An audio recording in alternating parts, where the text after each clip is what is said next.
Hey guys, welcome back to the channel. This is a story about what if Naruto has electric Zanpakuto in Bleach.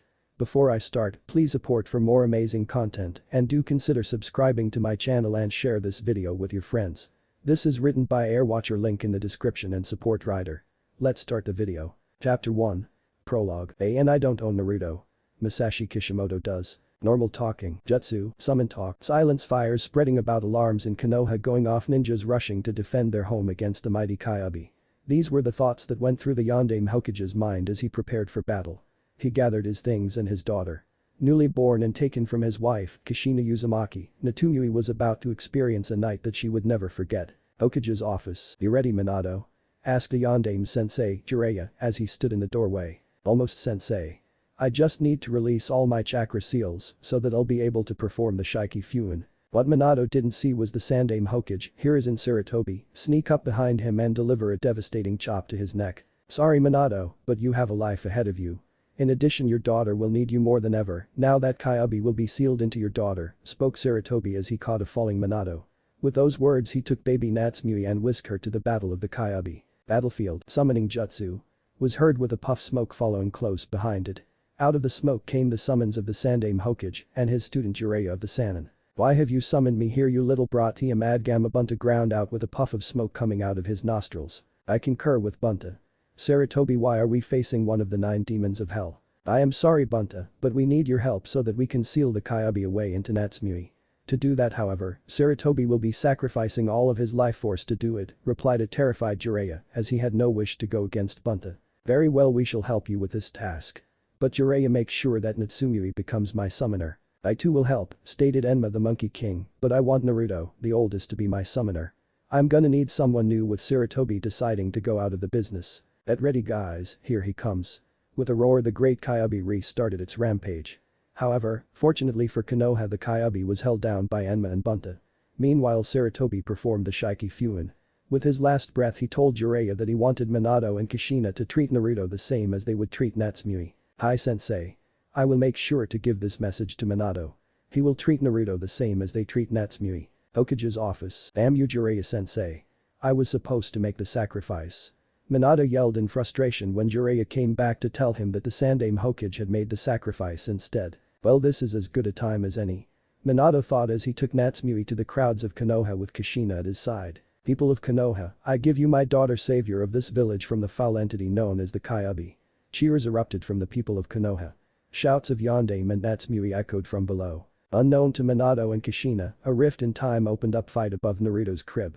Suddenly, a black dragon-like chakra entity escaped from the hole and sealed itself in Naruto, making him the Jinchuriki of the Jubi. Elsewhere in heaven, Kami was bestowing the powers of the Zanpakuto upon Naruto.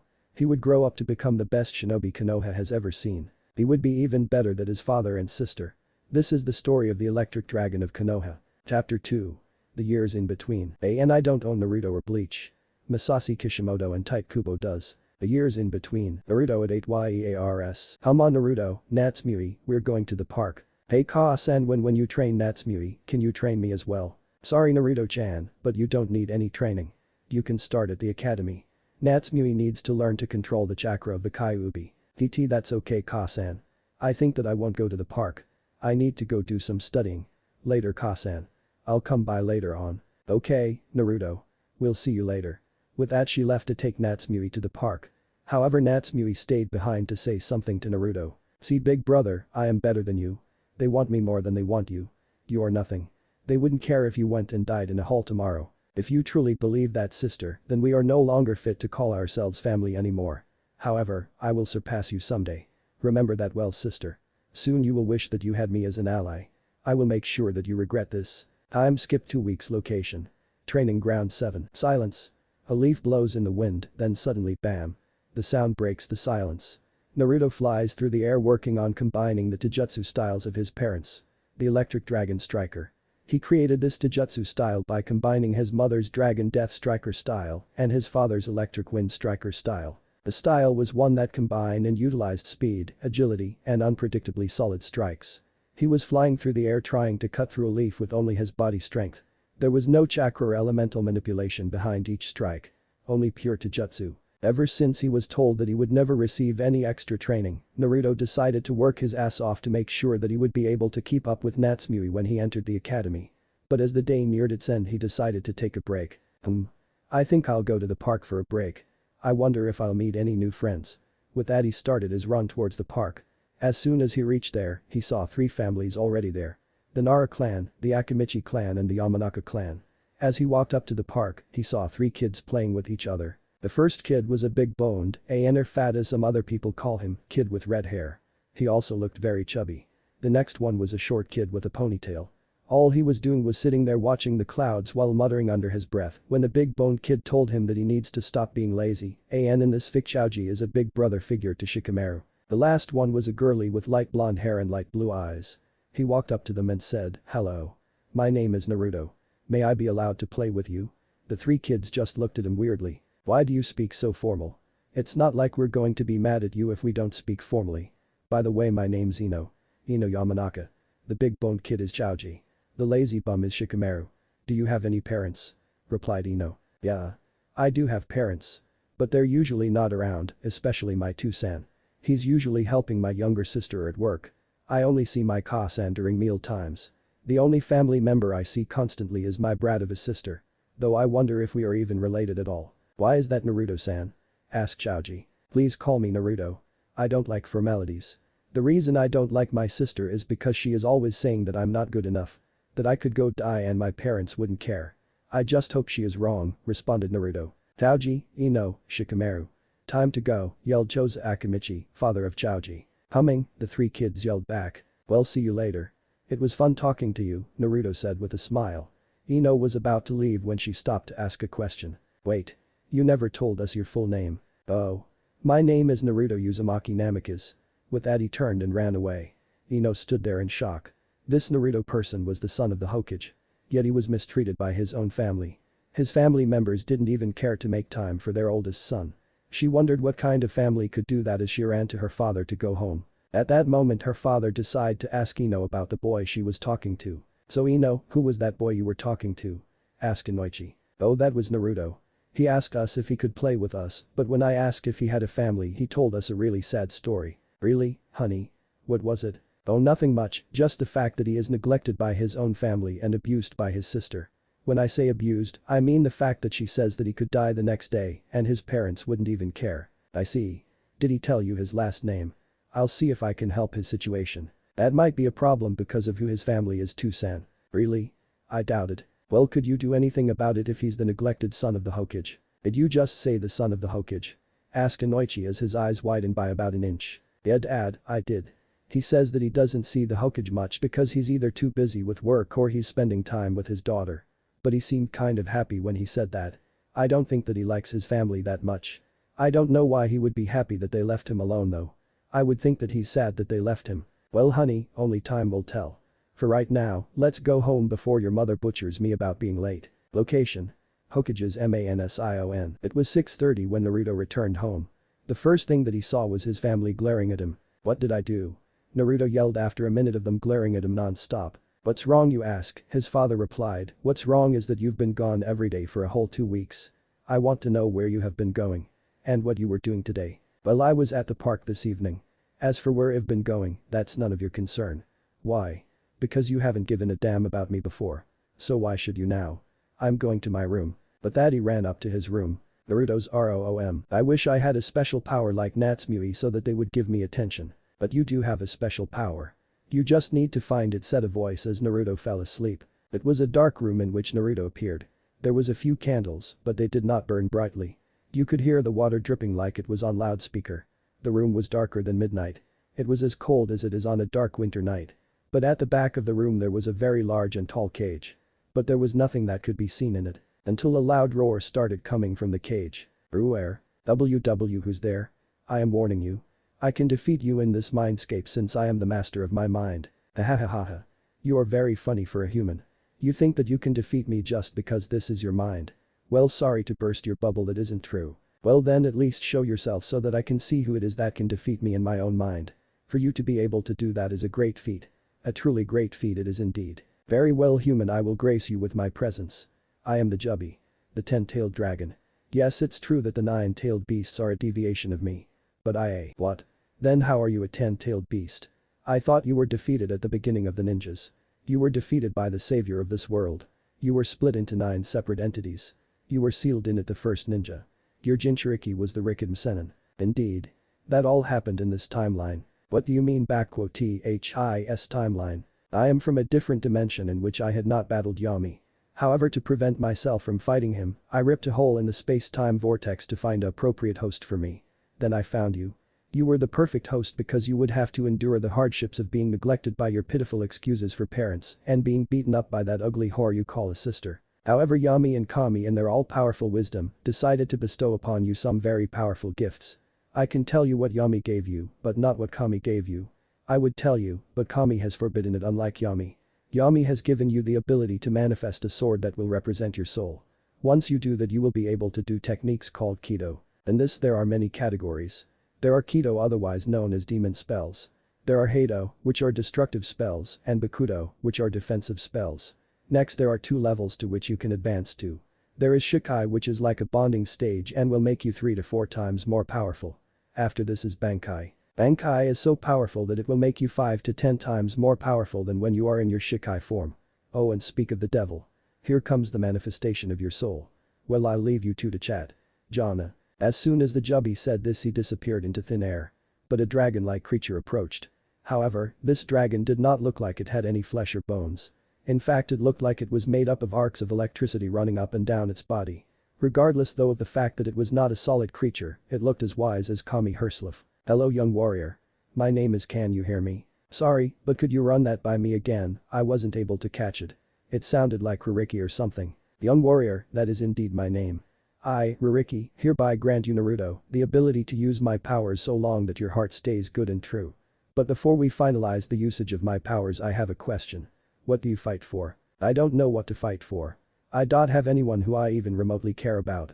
Maybe if I had someone close to me I would fight to protect them. But right now, I don't think I can fight for someone else if I don't care for them. I mean, my sister always berates me on how horrible brother I am. She says that I should give everything I own to her. Well, Naruto, you passed my test, yet you didn't. You passed because you knew what you should fight for. You didn't pass the test because right now, you don't have anything to fight for. Oh. Okay. Hey, can I get to know you better? I haven't had an easy time trusting people, but you seem alright. You and Jubi sound alright. Can I get to know you before I decide to trust you? Yes, you can. I would have a hard time trusting people if I had to experience what you went through. Well, I think I am about to wake up because of this pull I am feeling at my feet. Later, Jubi, Ruriki. See you later. With that, Naruto disappeared from his mindscape. He woke up to see a sword in his lap and a tattoo of a dragon surrounded by 10 tails on his right shoulder. He grabbed a sword, strapped it to his back, and left to go continue his practice on his new style, as well as start on a Kenjutsu style. But as soon as he got downstairs, he immediately regretted coming down. His so-called family was waiting downstairs looking at him expectantly. What the heck do you want? I am just going to go out for the day. It's not like you care about what I do. After all, you neglected me and ignored me. You just want me back into your life because you've realized how empty your new life is without me in it. Face it. You cast me aside and you aren't getting me back. Besides, I don't want anything to do with the Yondaime Hokage of Konoha. The only Hokage that passed away in the past 20 years that I respect is the Sandaime Hokage. He was probably thinking that you wouldn't neglect me. But you've disregarded his last wish. The one that Jiraiya of the bumbling trio of idiots decided to omit. He said, "Don't you dare disrespect Jiraiya-sensei. He was an honorable person. He would never omit any of the words that Sandaime-sama told him that night," yelled Minato as he defended the honor of his sensei. Well then, Toussaint. Let's have him tell us. Ask him if he accidentally omitted something that the Sandaime said on his deathbed. Call him now. As soon as Naruto spat out the words, a cloud of smoke appeared. Out of the smoke came the words of a wise sage, not. The great sage Jiraiya of Mount Myaboku arrives. Let all the ladies swoon as he basks in the glory.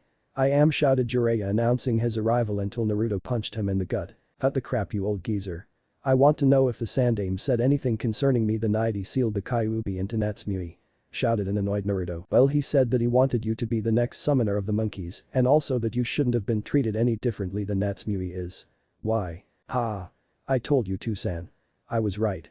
The great bumbling sage Jiraiya did indeed omit a detail from his report of the night that the Sandaime, Naruto yelled grinning when Jiraiya admitted that he didn't include all the details of the Sandaime's wish. Well, I am going to be gone for the rest of the day, like I usually am. Later you fools. But that he took off out the door, leaving a stunned group of adults and an angry sister behind him. As he ran to his training ground, he wondered what kind of Kenjutsu style he would be using. However, when he got to training ground 7, he was shocked.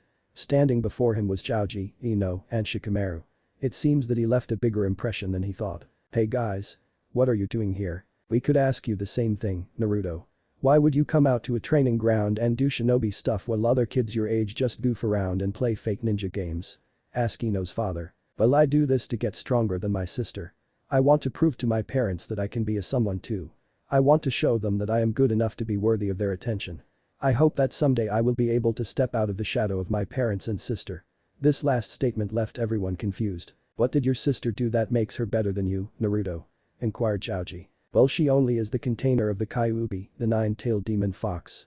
Of course the fame of being a savior got to her head. She no longer is kind. She is always mean. But I don't care. So long as I am able to surpass her and my parents, responded Naruto with a face-splitting grin. Well, how you do plan on doing that without any help? We could help you, Naruto, represented Choza. Thank you for offering to help, but I already got some helpers in line. I am just waiting for them to arrive in Konoha. Now could you leave please? I really must start my taijutsu practice. But if you want to watch, just step off to the side. When he said that, everyone stepped off to the side. It seemed that they were interested in what a kid of age 8 could do. Suddenly Naruto started jumping off trees while at the same time punching the trees, which caused the leaves on the tree to fall towards the ground.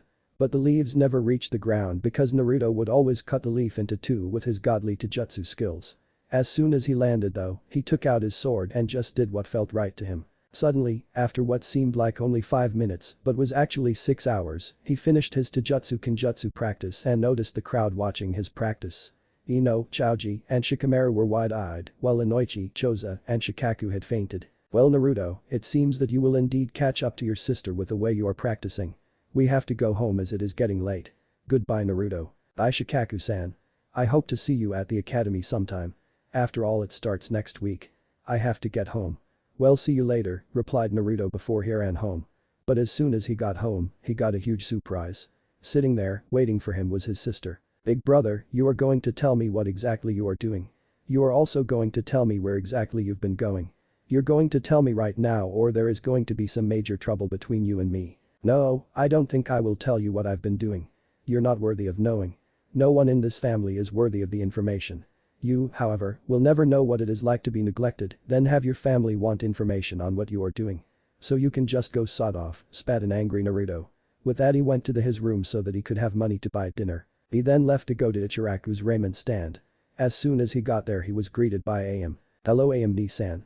Can I have a pork and beef ramen? Sure Naruto. I'll have that out in a second. As he waited for the ramen, Am talked with Naruto. So Naruto, when are you starting the academy? Do you know anyone who's going to the academy with you? Oh yes, I know some kids who are going to be attending the academy with me starting next week. Their names are Ino, Choji, and Shikamaru. So how has your name been Am-ni-san? Well that's very good. I'm sure that you will be a very good ninja. I have had a very good day. The ramen I've sold today is 20 beef, 26 pork, 13 miso, 12 vegetable, and 21 chicken. So I think that I have had a really great day because of all the ramen I've sold today. How was your day Naruto? My day was very good Am-ni-san. I was able to play with Choji, Ino, and Shikamaru. I also got to practice my new taijutsu style as well as learning a kenjutsu style. Yep. The ramen was ready. Well Naruto, you better eat up. You don't want to be malnourished for your taijutsu kenjutsu practice tomorrow, now do you? With that she left Naruto to devour the ramen like a wild beast that has been starved for a year. As soon as he finished, Naruto paid for his ramen and went home to prepare for his day. That night, Naruto visited Juubi and Ririki. Location: Naruto's Mindscape. Hey Juubi, Ririki. Yelled Naruto as he appeared in his mindscape in front of Juubi and Ririki. Hello Naruto. We decided that tonight we would tell each other about ourselves. I have volunteered to go first. I am Juubi. I like training to protect those precious to me and eating dango. My hobbies are playing pranks and causing mischief. My dislikes are those who think that they are those who kill just because they can. My dream is to make sure that you become a great ninja. Your turn Ririki. My name is Ririki. I like protecting those who can't protect others. My hobbies is pranks. My dislikes are those who want to hurt others. My dream is protect all who can't protect themselves. Now you go Naruto. My name is Naruto. I like turning and eating all kinds of ramen. My hobbies are reading, practicing my new Taijutsu style, as well as taking care of my new sword. My dream is to become the best ninja that I can possibly become. So can you guys teach me any jutsu? I haven't really taken time to learn any jutsu yet. I've just been working on my Taijutsu and Kenjutsu. So can you please teach me a jutsu? Yelled Naruto exuberantly. Ha ha ha ha. You are very funny when you are excited. I will teach you a jutsu that only you will be able to use because of the fact that I am your Zanpakuto. But I won't teach it to you today. Today we are going to go meet some very special people. I won't spoil the surprise though. They should arrive in about 3 minutes. About 2.5 minutes later, 2 women appeared in a bright light. The first had long blonde hair. To Naruto she looked like an angel in human form. She had a very tall and athletic build that was complemented by her charming smile. The second woman had long silver hair. To Naruto, she looked like a pretty devil in human form. Like the other woman, she had a very athletic build and had a pretty good height that was complemented by a sadistic smile. Hello, Naruto-kun. We are the gods of this world. I am Yami. Well, the one who looks like she wants to coddle you like a mother is Kami, stated Yami. Well, Kami blushed at the statement. Well, Naruto-kun, what do you like to do and what do you wish for? Asked Kami. Well, I like eating ramen and training. But I wish for a loving family that will not neglect me or abuse me, then want all information on what I do once I leave their lives. But I don't think you can give me that without erasing who they are right now. Besides, I don't like my biological family anymore. They are just a bunch jerks who need to know when to stay out of other people's business. Well, Naruto, spoke Juubi, we can give you a new family. But the family structure would be kind of weird. Kami and I have been talking about this because we knew that's what you probably were going to ask. Well, I would be the dad and Kami would be the mom because we both want to the best for you. Hiriki and Yami are going to be your siblings. This is because they, like you, are prone to cause chaos and trouble. Happy beginning of Naruto's family. As soon as he said that, Naruto ran to Kami and cried into her arms while saying thank you over and over again. Well, Naruto, I think it's time for you to wake up. You'll have to train today. I'm skip next week, first day of ACADEMY. As Naruto entered the academy, he saw the 2 people he did not want to meet. Natsumi and Sasuke were arguing who was better at ninjutsu. I am better since I know how to do 5 fire style jutsu, Natsumi. No, you aren't.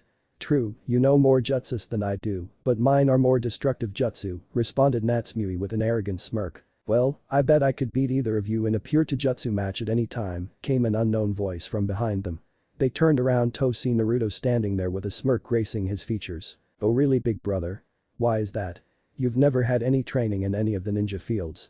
I know because Toussaint and Ka-san only spend time with you during meal times, yelled Natsumi in anger. True. I didn't practice at all with Ka-san or Toussaint. But that doesn't mean that I never practiced. I worked on taijutsu on my own. After all, who did I have to come to get help? You didn't have anyone to help you because you are a lost cause, you idiot. I wonder why your parents are even letting you come to the academy. You would only embarrass your family, you loser, said Sasuke with a smirk. We'll see. I had best be going. I need to say hello to someone. With that he crossed the classroom to say hello to Choji, Ino, and Shikamaru. But before he could say anything to them, an instructor came in and told them to take their seats. As soon as he was in his seat, the teacher began speaking. Okay everyone, listen up. My name is Iruka-sensei, and I will be teaching for the next 4 years until you become ninja. Let's begin. Chapter 3. Sorry. Iruka looked around at all of his graduating students. He saw Naruto in the corner sleeping with Shikamaru while Choji chomped away at his chips. Their teamwork together was impeccable. There was Sasuke and Natsumi with their egotistical and arrogant attitudes. There was Kiba, who always tried to impress the girls, but when it came time to work, he could defeat almost anyone in taijutsu. Then there was Hinata and Ino.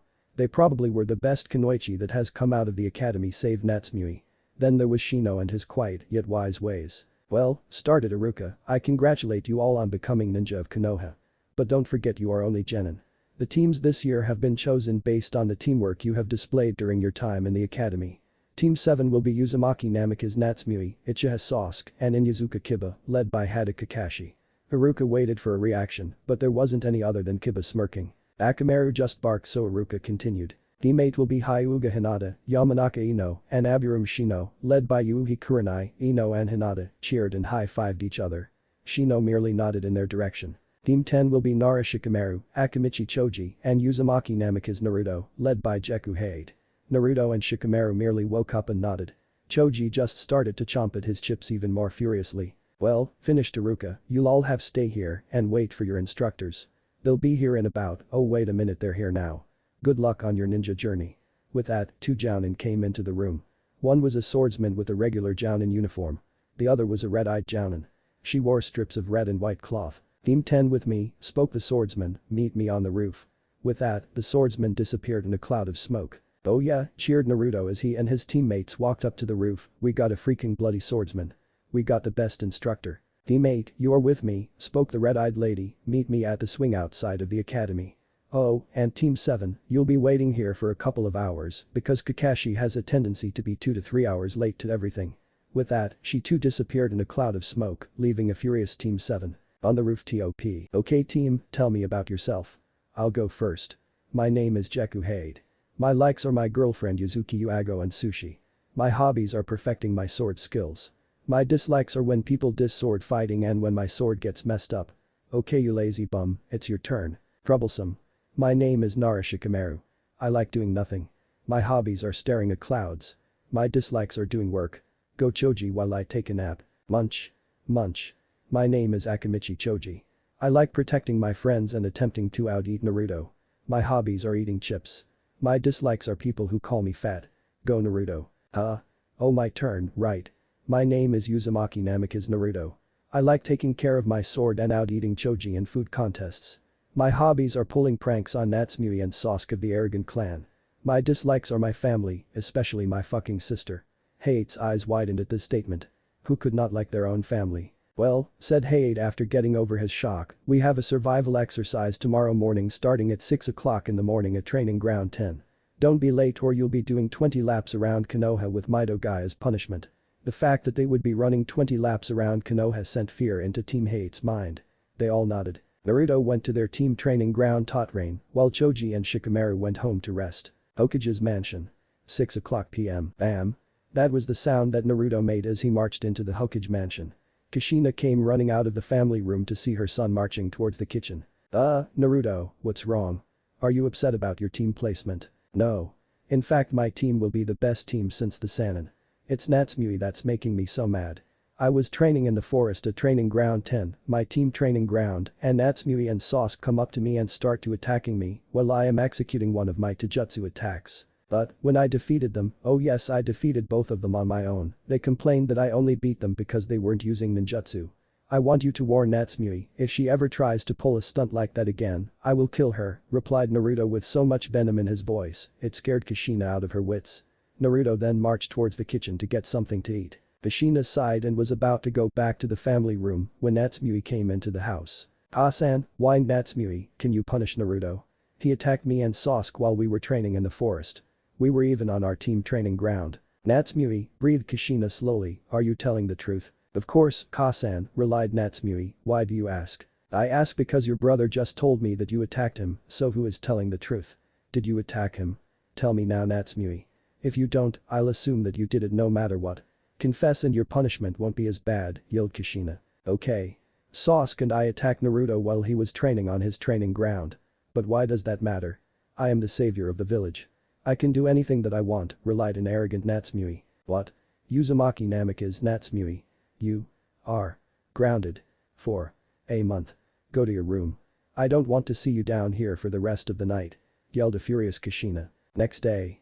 5:45 a.m. "Hey Chomper, bum," Naruto called out as he jogged up to Training Ground 10. "There Ayu, what's up?" asked Choji. "Nothing much, I just kicked Natsumi's ass yesterday and my parents didn't punish me for it, so it's all good." This sent both Shikamaru and Choji into shock. Naruto's parents not punishing Naruto for beating his sister. That never happened. However, a person appeared in a cloud of smoke interrupted their thoughts. "Hello team," said Hade as the smoke from the body flicker jutsu disappeared, "here is the survival exercise goal. You are to obtain one of two bells from me. This means that one of you will be going back to the academy. Begin when I drop my hand." This mission statement scared the team.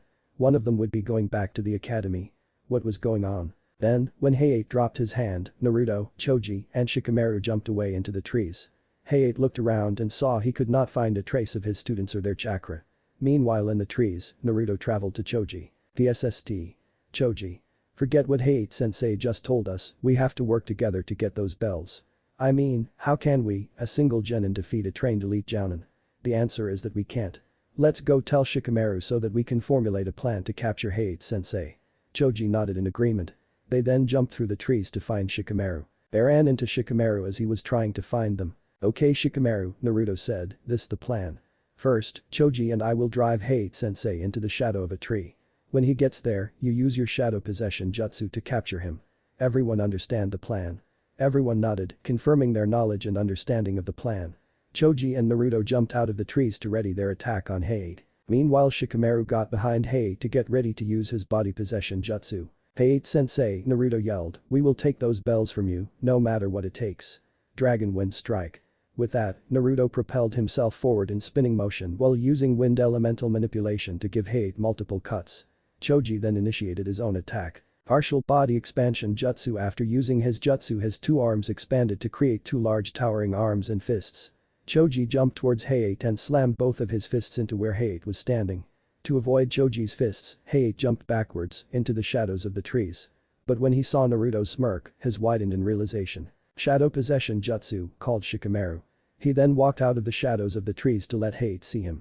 Next, Choji grabbed the bells while Naruto held his sword to Hayate's neck, preventing Hayate from making any sudden movements. "Well team," started Hayate, "you all pass with flying colors. Not only were you able to get the bells from me, but you worked together flawlessly. We start missions tomorrow. Jana." With a cloud of smoke, Hayate disappeared to go to the Hokage's office. Hokage's OFFICE. Hayate appeared in the Hokage's office to see all the Jounin there. Except for Kakashi. 2 hours later, Kakashi appeared in the office reading his Icha Icha book. "Sorry I'm late. There was an old woman and a black cat that crossed my path," said Kakashi while giving a cheesy smile. Minato just sighed, "Let's get this over with." Who passed? Team 1 fail. Team 2 hospitalization. Team 3 fail. Team 4 fail. Team 5 fail. Team 6 fail. Team 7 pass, barely. Everyone looked around to see if the sky was falling. Kakashi never ever passed a single Genin team. What was going on? Team 8 pass, satisfactory. Team 10 pass with flying colors. Everyone raised their eyebrows at this. No Genin team had ever passed with flying colors in the history of Konoha. "Well," Minato said after all the Jounin instructors had given their reports, "that's very good. I will want daily reports on the 3 rookie Genin teams. Have a good day." Dismissed. Then Minato got up and flashed back home. Next week location. FOREST. This is Ryu. I'm in position. Target is in sight. 10 feet in front of him there was a cat with a ribbon on her left ear that read Tora. "Ryu, this is Bum. Chomper and I are in position. Ready to take the target?" "Yes I am. Chomper, get ready. Mission capture Tora is a go." Suddenly Shikamaru used his shadow possession jutsu on the cat. Naruto and Choji then doggy piled on the cat while at the same time Shikamaru released his jutsu. "Hayate-sensei," Naruto spoke into his mic, "this is Ryu. Mission capture Tora is accomplished. Okay, meet me at the mission office." Naruto then told Choji and Shikamaru that they needed to report to the mission office. They then started towards the mission office. "Mission OFFICE. Okay team," said Hayate as the fire daimyo's wife took her cat, "Tora, you did very well. You also have completed 10 more than the required D rank mission to go on a C rank. But I don't want to go on the mission alone. So we will be doing a C rank mission with Team 8. We will be escorting a bridge builder named Tazuna back to his home country." Everyone but Naruto dismissed. Shikamaru and Choji nodded and went home to pack for the C rank mission that they had just received. "Naruto," spoke Minato after everyone left, "this isn't a C rank mission." Naruto's eyes bulged out of their eye sockets. "Then what rank is it, Hokage-sama?" "It is most likely an A border S rank mission. Tazuna told us that Geto, the richest person in the world, is after him. However his village can't afford anything more than a C rank pay. That is why this is a joint mission. Naruto, Hayate tells me that you are as proficient with a sword as him, maybe more.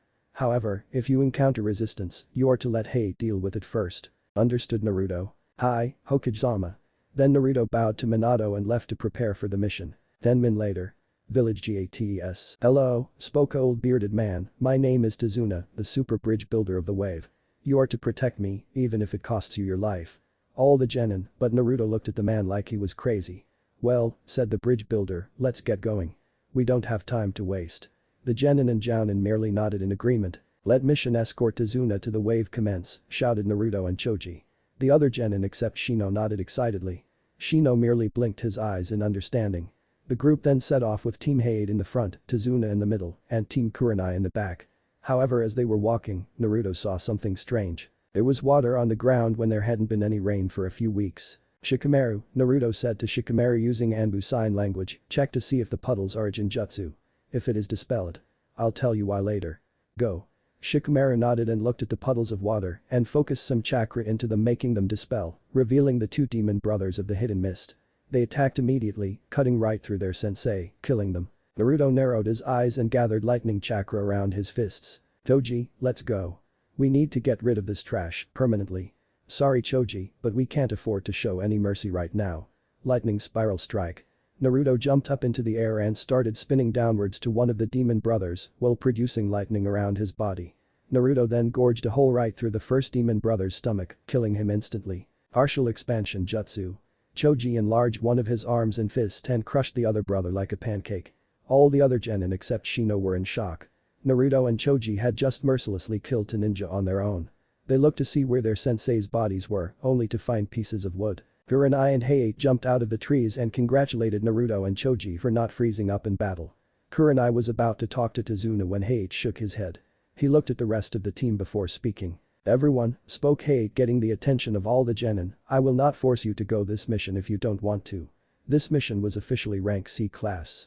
But in reality, it is an A borderline S rank mission. It was rank C because Tazuna's village can't give us the money for an A rank mission. But we chose my team because Naruto is more proficient in using the sword than I am. His skill can match one of the 7 swordsmen of the Hidden Mist. So, anyone want to continue with the mission? All the genin looked at each other before Naruto stood and said, nothing is going to stop this mission. Not even the demon of the Hidden Mist will be able to stop this mission. I will go on. Choji. Shikamaru. You with me? They just smiled and nodded. We're with you to the very end, you should know this best of all Naruto, relied Choji. Then the rest of the genin stood up, indicating that they too wanted to continue on this mission. Hayate smiled and nodded. They then got back into formation and walked forward to the wave. When they reached the water, they got into a rowboat to get to the wave mainland. Soon after the boat started, they all saw a huge bridge. Azuna-san, why is it that the bridge is so important that Gato is willing to hire Missing Nin to kill you? Asked Shino. Well, you see, Wave is isolated from the rest of the elemental countries. Because of this, the people of Wave have no way to make a life for themselves or prosper. But if I was to build the bridge, then we would be able to prosper like normal people, replied Tazuna, getting wide eyes from the genin. Pretty soon, they had to start walking towards Wave. However, before they could get all the way there, they ran into two figures standing there. One was standing there with his sword resting on his shoulders. The other was a young girl sitting in a tree, sharpening her senbon needles. What do we have here? The Genjutsu mistress of Konoha and the crescent blade of Konoha, said the swordsman. The famed demon of the mist. It's always a pleasure to meet another swordsman, even though you are missing Nin. Naruto, get our team and Kurenai's team into any formation. Naruto nodded. He positioned Team Kurenai directly around Tazuna, while his team was in the outside circle. Hayate nodded at Kurenai and charged towards Zabuza. Dodge, lock, thrust, jump, slash down, slash upwards, jump back, slash at the feet, kick. These were the motions that Hayate was going through as he fought Zabuza. Kurenai wasn't having a good fight. She was having a hard time getting a lock onto the young girl to use one of her genjutsu. She was running when suddenly she fell down from getting hit at a pressure point with a senbon needle. But as soon as she fell, Naruto rushed to take her place. But before they fought, she asked him a question. Hello, my name is No Name Haku. Young ninja, why do you fight? Naruto blinked before responding. I fight so that I can protect my precious people.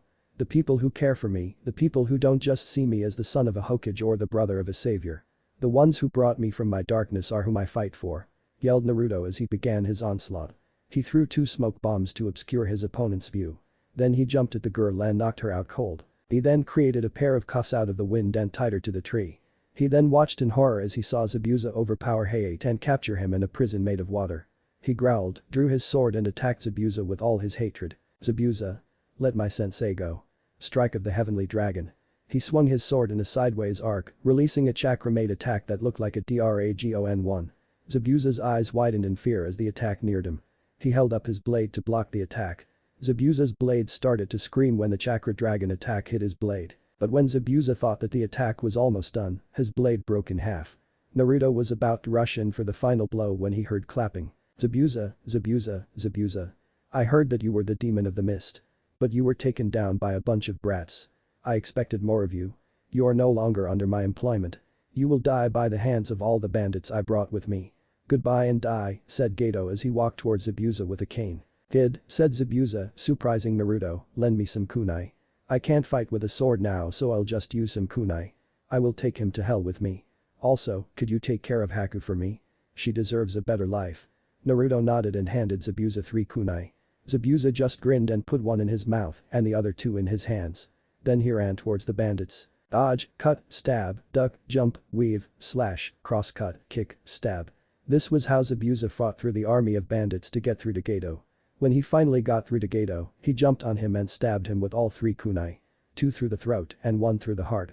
As Zabuza passed, he smiled, I killed the bane of the wave country. Naruto went and picked up the pieces of Zabuza's sword, walked over to Haku. He released the jutsu that was binding Haku to the tree. He then told her what had happened to him. So Haku, what will you do now that Zabuza is dead? Will you become a missing nin? Or will you find a village to join? If you want to join a village, will you consider coming home with me? I would love to work with you as a leaf Nina. Asked Naruto. Haku thought for a while before coming to a decision. I will come home with you. But, can you find a place that I can get Zabuza's sword fixed? It's the only thing that I have of him. Naruto just smiled at her and nodded. Yes, Haku, I know a place where we can fix the sword. But can I seal it into a scroll for you? It'll make it easier for you to carry. Alright team, said Hade as he got out of the water, let's get to Tazuna's house. Tazuna, how far is it to your house? It's only about a 10-minute walk from here, Ninja Hade, relied Tazuna as he straightened his back. Alright, Kano has teams, Tazuna and Haku, we're moving out. We are heading towards Tazuna's house. When we get there, we will continue your training. Tazuna's house. Busan. Yelled a young woman as she ran out of the house, how are you? Are you safe? Tazuna merely smiled at her and replied, yes, I am very fine. But it is only due to the combined efforts of the ninja behind me, especially the blonde swordsman. I think he's a better ninja than the Jounin sensei. The ninja behind him stepped forward and offered their names. Uzumaki Namek is Naruto, Nara Shikamaru, Akimichi Choji, Jeku Hade, Aburame Shino, Hyuga Hinata, Yamanke Ino, Yuhi Kurenai, and Mamachi Haku. Why don't you just give up? I see you act. You always have a smile on your face. You don't know what it's like to truly suffer, came a voice from around the corner. Tazuna yelled, Inari. Come here. Inari walked up to Tazuna and gave him a big hug. However, that blew Naruto's anger. Give up. You act like you know what suffering is, but in reality you don't. I went through the worst suffering my entire life. For years I have never felt the true love of a parent. My parents just shun me in favor of my sister. Most of the village doesn't even see me as a person. They just see me as the son of the Hokage and the brother, so don't you go complaining that I don't know what true suffering is. Hey 8-sensei, I'm going out to train. I'll see you in the morning. With that, Naruto walked out of the house and ran into the forest. Hinata and Shino looked surprised that their fellow genin knew this about Naruto. Kurenai-sensei, asked a quiet yet calm Shino, why would Naruto's parents shun him? Who is Naruto? What did his sister do? No one noticed that Haku quietly left while Kurenai was answering her questions. Well, Shino, as you probably know, his name is Uzumaki Namek is Naruto. He is the brother of the Kyuubi's container. His parents probably neglected him to train him in the ways of the Bijuu's chakra. We Jounin don't know much about what goes on in Naruto's household because his father is the Hokage. But from what Naruto has just told us, I can assume that it's not a very pleasant experience. Everyone should get to bed now. Tomorrow, Hate's team is going to train while my team will be guarding and helping out on the bridge. Hate's team and Kurenai's team nodded. In the forest. Natsumui. Always making my life miserable. I will defeat you in an all-out match. After that Naruto ran at the trees punching and kicking them until they fell over. Then he started using jutsu. Lightning style. Bolt striker. Then a single bolt of raw lightning appeared in Naruto's hand. He hurled through 10 trees, making them topple over. Naruto then closed his eyes and said, Haku, you can come on out now. Haku emerged from the forest with a concerned frown on her face. Naruto, asked Haku, why are you mad? Is it because your sister gets all the attention and you get none? Naruto shook his head. Then what is it? I want to be treated like a human being by my family. They only want me back when I start to get strong. That's not how it's supposed to be. I want them to love me for who I really am. Not what I am. Is that so wrong, Haku? Relied Naruto. Well, Naruto, said Haku as she smiled, I think that's a good reason to be mad. If all you want is to be acknowledged as a person, then you should continue to try to get people to look at you like that. I hope that someday, other people will look at you that way. I'm going back to the house to get some sleep. Are you going to come with me? Nah. I'm going to continue my training. I have to work on my water manipulation. See you tomorrow, Haku. Haku nodded and left to go back to Tazuna's house. Naruto closed his eyes and tried to imagine the water moisture in the air, condensing to create droplets of water. He opened his eyes to see enough water to fill a glass condense from the moisture in the air. Naruto smiled and continued his manipulation training. Next morning. Hey guys, said Choji as he approached the table to eat breakfast. He looked around and asked, "Where's Naruto? Did he even come back last night?" Kurenai shook her head. "No Choji, he didn't come home last night. We believe that he stayed out training all night. Haku will lead your team to where he was last night." Choji nodded. After breakfast, Team Hayate and Haku went to find Naruto, while Team Kurenai went to help and watch over Tazuna as he built his bridge. Forest. Near where Naruto slept. "Naruto!" yelled all of Team Hayate. They looked around in the surrounding forest both on the ground and in the trees. Haku was about to move on when she saw a leg dangling off of a T-branch. "Hayate-san, I found him," yelled Haku when she saw Naruto sleeping in a tree. Hayate and his team came rushing to Haku. When they saw Naruto sleeping in a tree, Choji grew a very wide grin. He told everyone not to disturb Naruto and ran back to the house. He grabbed a bucket of ice-cold water, rushed back to Naruto, walked up the tree using tree climbing, and dumped the water on Naruto. "Cold. Who the hell did that?" yelled Naruto. When he saw Choji waving at him while standing on his tree branch, he lunged out at Choji, aiming to tackle him off the tree branch onto the ground. They rolled for a few minutes before Shikamaru stopped them. They just smiled while Hayate rubbed his forehead and sighed. "Okay team, for the rest of the week when we're training, I will be working on your elemental manipulation. I have some chakra paper here." First Nar said Hayate before he was interrupted. Hayate-sensei, we already started on this." Hayate's eyes grew wide when he heard this. How many genin worked on elemental manipulation before their sensei brought it up? Well, with Naruto, nothing was ever normal. In fact it was always abnormal. "Okay," replied a surprised Hayate, "what are your elements?" "I'm wind," answered Shikamaru. "Earth," relied Choji. "Wind, water, and lightning," replied Naruto with a grin. Again Hayate was surprised. Since when has there ever been a genin with 3 natural affinities? "Well then, how far are you on your manipulation training then?" asked Hayate. "I myself am working on slicing a waterfall with only the wind element. I've cut lightning in half and I can create water from the moisture in the air." Choji can split a boulder in half by just placing his hand on it. Shikamaru can almost cut an entire waterfall. But he can do multiple cuts on a leaf in a second. "So how are we, sensei?" relied Naruto. Hayate's eyes just rolled back before Hayate fainted. Later, Hayate was rudely woken up by Naruto throwing water on him. He blinked and saw his team staring at him. "Okay," said Hayate as he got up, "this is what we'll do. You are going to practice a C-rank jutsu to the point where you don't need to use the seals for the jutsu. Naruto, I'll teach you and Shikamaru wind jutsu and Choji earth jutsu. Unless you already know a jutsu." All 3 of them nodded. "Shikamaru and I know wind style." "Great breakthrough," answered Naruto. "I know earth style." "Mud wall," relied Choji. Hayate nodded. "Okay then, we'll get each of you started. To do a seal-less jutsu, first you have to shape the jutsu in your mind, then think of how it would go if you were using seals, next use the jutsu."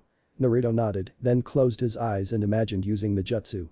He then thought of how he molded the chakra when he used the hand seals. He then got ready to use the jutsu and then released it. "Wind style." "Great breakthrough," yelled Naruto. The wind jutsu was not nearly as effective as it was when he used the hand seals, but it still ripped up a few trees. Hayate nodded in approval. The rest of their training for that week went like that until they could use their jutsu without the hand seals 5 times in a row. End of the WEEK. By Inari. "Hope to see you again sometime," yelled Naruto as he, the other Konoha ninja, and Haku walked away. Inari just smiled and waved. Naruto had spoken to him and the rest of the villagers. After they had spoken to him, they had gotten their courage and determination back. "Dusan," Tsunami said, "what are you going to name the bridge?" "I dub my bridge the Great Naruto Bridge," yelled Tazuna at the top of his lungs. On the bridge, Naruto smiled when he heard what the bridge was being called. When they got to the trees, they jumped into the trees to start their way back to the Hidden Leaf Village. Village GATES. "Mon. This has got to be the most boring job in the whole village. Wake me up, oh. Look, here comes Naruto," said Kotetsu in a very bored voice. Izuma looked at where he was pointing and saw Naruto waving at him. When they got to the check-in office, Kotetsu saw a new person coming home with them. "Hey, Naruto, who is that girl that you are bringing home with you?" asked Kotetsu. "Her name is Haku. Can you let her into the city until she gets clearance from my Tusan?" Both Kotetsu and Izuma nodded their consent. The Genin teams then continued on their way to the Hokage's office. However, when they got there, Naruto wished that he hadn't come to the office. "Tusan. Can you give my team and I a C-ranked mission? We really deserve it. Sasuke and I know more jutsu than any other genin in the village. Kina has one of the most destructive Taijutsu styles," asked a very whiny voice. "No Natsumui. Your team isn't ready to handle a C-ranked mission. Your sensei, Kakashi, agrees with me on this. He says that although you can handle yourselves well in a fight, you guys just charge head-on into all your enemies. On top of that, your teamwork isn't nearly as good as the other team that I sent on a C rank. In fact, they're outside. Come in." Natsumi, you can go. Naruto smirked when he saw his sister's face of outrage as she left the room. Minato's eyes narrowed as his daughter left the room. Okay, said Minato after his daughter left the room, what happened on the mission? Well, Hokage-sama, replied Hade, first we encountered the demon brothers of the mist. It was there that we decided to test the genin. Naruto, Choji, and Shikamaru performed admirably. Choji killed one of them with a smash of his fists. Naruto disarmed one of them and then used a Taijutsu and Ninjutsu combo to gorge a hole in the other brother's chest. Then later on we faced Zabuza and his apprentice Haku, whom we brought with us. I faced Zabuza while Kurenai faced Haku. Meanwhile, the genin were guarding Tazuna. But soon, Haku got an advantage over Kurenai. Then, Naruto rushed out of formation to save her. You can ask Naruto what happened after this. But then, Zabuza captured me as well. Naruto then used a chakra attack on Zabuza, which broke Zabuza's sword. Geto and his men then showed up. Then we gave some kunai to Zabuza because he couldn't use his sword. He asked us to stay out of it. Then he rushed towards Geto, fighting through an army of bandits. When he got to Geto, he then murdered him by sticking a kunai in the bastard's heart and two in the throat. After that it was basically just protecting the bridge builder and training. Minato nodded at the explanation and dismissed everyone but Naruto and Haku. So, Naruto, can you explain to me what happened during your fight with Haku? And why did Haku come home with you? Naruto nodded. During my fight I merely threw smoke bombs to obscure her vision. Next, I knocked her out cold. Left her like that for the rest of the time. After Zabuza had defeated Geto, all the bandits ran away. Then I woke her up and told her what happened. After that, you already know about it. I want to ask you a favor too, San. Can you make Haku part of our family? It would make me really happy because she's like a true sister to me. Minato nodded. Okay. I'll just draw up the adoption papers. Take her home. Haku, be here tomorrow morning at 8 o'clock sharp. I'll be filling you in on your new rank. You'll be a jounin.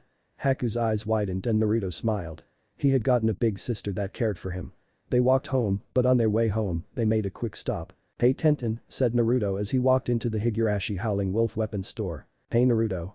Who is your girlfriend? Her name is Haku and she's not my girlfriend. She's my new Ni-chan. Anyways, could you fix a weapon for her? Sure, what is it? Haku just smiled and passed the scroll to Naruto. He then channeled chakra into the scroll, releasing the two pieces of Zabuza's sword. Tenten's eyes widened. Naruto, is this what I think it is? Is this the sword of the demon hidden in the mist? How did she get her hands on it? Well, Tenten, she was once the apprentice Zabuza. We fought on our last mission. I broke his sword. Zabuza died. Haku claimed the sword. We took it here to get it fixed. End of story, replied Naruto. Tenten nodded. Okay. I'll get to repairing this sword right away. But it won't be easy. This craftsmanship is perfect. Well, what are you still doing here? Get out of here. I have work to do. Naruto and Haku just smiled and walked out of the shop. But as they walked they heard Tenten mutter, lucky girl. I would die to get a sword like this. Hokage's manor. Soon Naruto was at his house. On his way there, he explained to Haku how bitchy Natsumi could be. Naruto. What are you doing bringing a girl home without telling me? Asked Kushina when she saw Naruto with Haku. Naruto just smiled, replied, Ka-san, please meet the newest member of our family. I convinced Toussaint to adopt Haku here. So now she's the oldest sibling and now I have a cool Ni-san to boast about. My sister is a jounin. Kushina's eyes widened. Well, then Naruto, take her upstairs and find her a room. Naruto smiled and took her upstairs to get her room. That night when Natsumi came home from team practice for dinner, she was surprised to see the girl from earlier. What the hell is she doing here? And why is Naruto eating with us? He never eats with us. Ever, Natsumi yelled. Well Natsumi, Haku has just been adopted into our family. So now her name is Uzumaki Namikaze Mamachi Haku. Also she's our older sister since she is 16 years old. As to why I'm sitting with the family, it's to support my sister, replied Naruto while eating his dango and pocky. 10 minutes later, Naruto stood up to go to bed. Next morning Hokage's office. 10 o'clock. The assembled jounin were waiting for everyone to appear. With a yellow flash of light, Namikaze Minato appeared before the waiting assembled jounin. Alright, I want to know if there's anyone from the rookies that you think are good enough to compete in the Chunin exams. I, Hada Kakashi, nominate my team of Uzumaki Namikaze Natsumi, Uchiha Sasuke, and Inyazuka Kiba for the Chunin exams. I, Yuuhi Kurenai, nominate my team of Yamanka Ino, Hyuga Hinata, and Aburame Shino for the Chunin exams. I, Heiichi Jeku, nominate my team of Uzumaki Namikaze Naruto, Nara Shikamaru, and Akamichi Choji for the Chunin exams. Meanwhile at the Rookie 9 Forest Clearing, where the hell are our senseis? They should have been here at least an hour ago. And why did they have all of the rookie teams meet up in one place? Do you know why, Sasuke? Asked Kiba. HMPH. I have no idea. We should be training right now instead of waiting for a late sensei, responded Sasuke with an arrogant scowl. Just shut up. Be patient. If you can't master this skill, then you'll never be true ninja, said Naruto in response to their bickering. Meanwhile at the Hokage's OFFIC. Hokage-sama, yelled Iruka, you can't possibly allow them to participate. They'll break underneath the pressure. I taught those students and I know what it is that they are capable. None of them are capable of facing the Chunin exams right now. I agree with Iruka on this one, said Guy. I myself held back my team for a year to make sure that they got the necessary amount of training to make sure that they had enough experience. You should hold them back for a year or two. I know what I'm doing, Guy. Iruka, you may have taught those students at one point, but they are now my soldiers. You know not what we have done to improve their skills.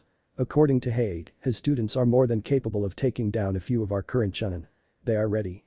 Replied Kakashi with enough determination to defeat the Hokage in combat. Iruka's eyes widened. He was about to make a retort when the Hokage interrupted. Enough. Iruka, the rookie teams will be competing in the Chunin exams. That is final. Any other teams are free to join of their own free will. Dismissed. Meanwhile at the Rookie 9 Forest Clearing, the Rookie 9 was really getting frustrated. They were about to go do their own things when the senseis appeared. Hade spoke. Everyone, you all will be competing in the biannual Chunin exams in 3 days. The reasons that we had you all gather here today is to ask one thing of you. Whatever you do, do not engage the Sand Genin in combat. It's rumored that they are sending their crazed Jinchuriki. That is all. With that, the 3 sensei left the Genin to themselves. For the next 3 days, all the Genin trained non-stop. Team Hade worked on team formation and strategy. Team Kurenai worked on perfecting some of their Jinjutsu and Ninjutsu. Team Kakashi worked on learning new jutsu. Morning of the Chunin exams. Ninja Academy. Alright guys, let's go wild, said Naruto. With that Naruto and his team walked into the academy, only to hear some shouting on the second floor. Chapter 4. Chunin exams start. Chunin exams start. And I don't own Naruto or Bleach. Masashi Kishimoto owns Naruto. Tite Kubo owns Bleach. Academy 2nd FLOOR. As Naruto and his team walked into the academy, he heard yelling from the second floor. However, once he got to the second floor, he figured out why. Let us in please, pleaded a girl who looked like a panda with her 2 buns, we're here to take the Chunin exams. Well, relied the guard, you don't look like you are ready for the exams. We took the exams last year and it was extremely hard. I don't think that you are ready to take the exams. Hey jerks, release the Jinjutsu. This is the 2nd floor not the 3rd floor, came the arrogant voice of Natsumi and Sasuke. So you saw through the Jinjutsu that we placed on the sign, spoke the guard with narrowed eyes. Of course we did. After all I'm the heir to the Uzumaki and Namikaze clans, while Sasuke is the last loyal Uchiha.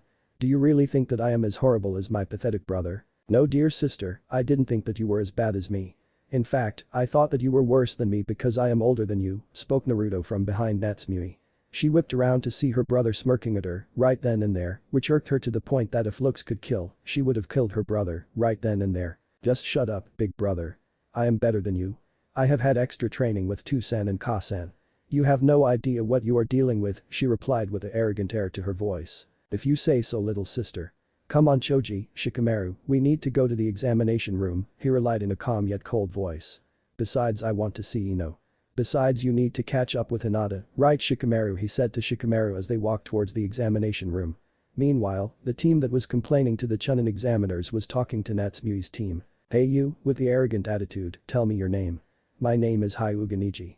The one who looks like a panda is Tenten, spoke the wide-eyed kid on the panda girl's team, well said girl glared at him, and the one with the green jumpsuit is Rock Lee. Well, I am Natsumi. Uzumaki Namikaze Natsumi. The one with a duck's ass for hair is Sasuke. Uchiha Sasuke.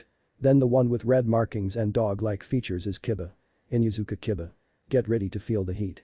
We will own your asses, relied Natsumi with an arrogant smirk. Outside of Academy Room 301, as Naruto and his got to RM 301, they saw their sensei Jeku Hade waiting for them at the door. Good.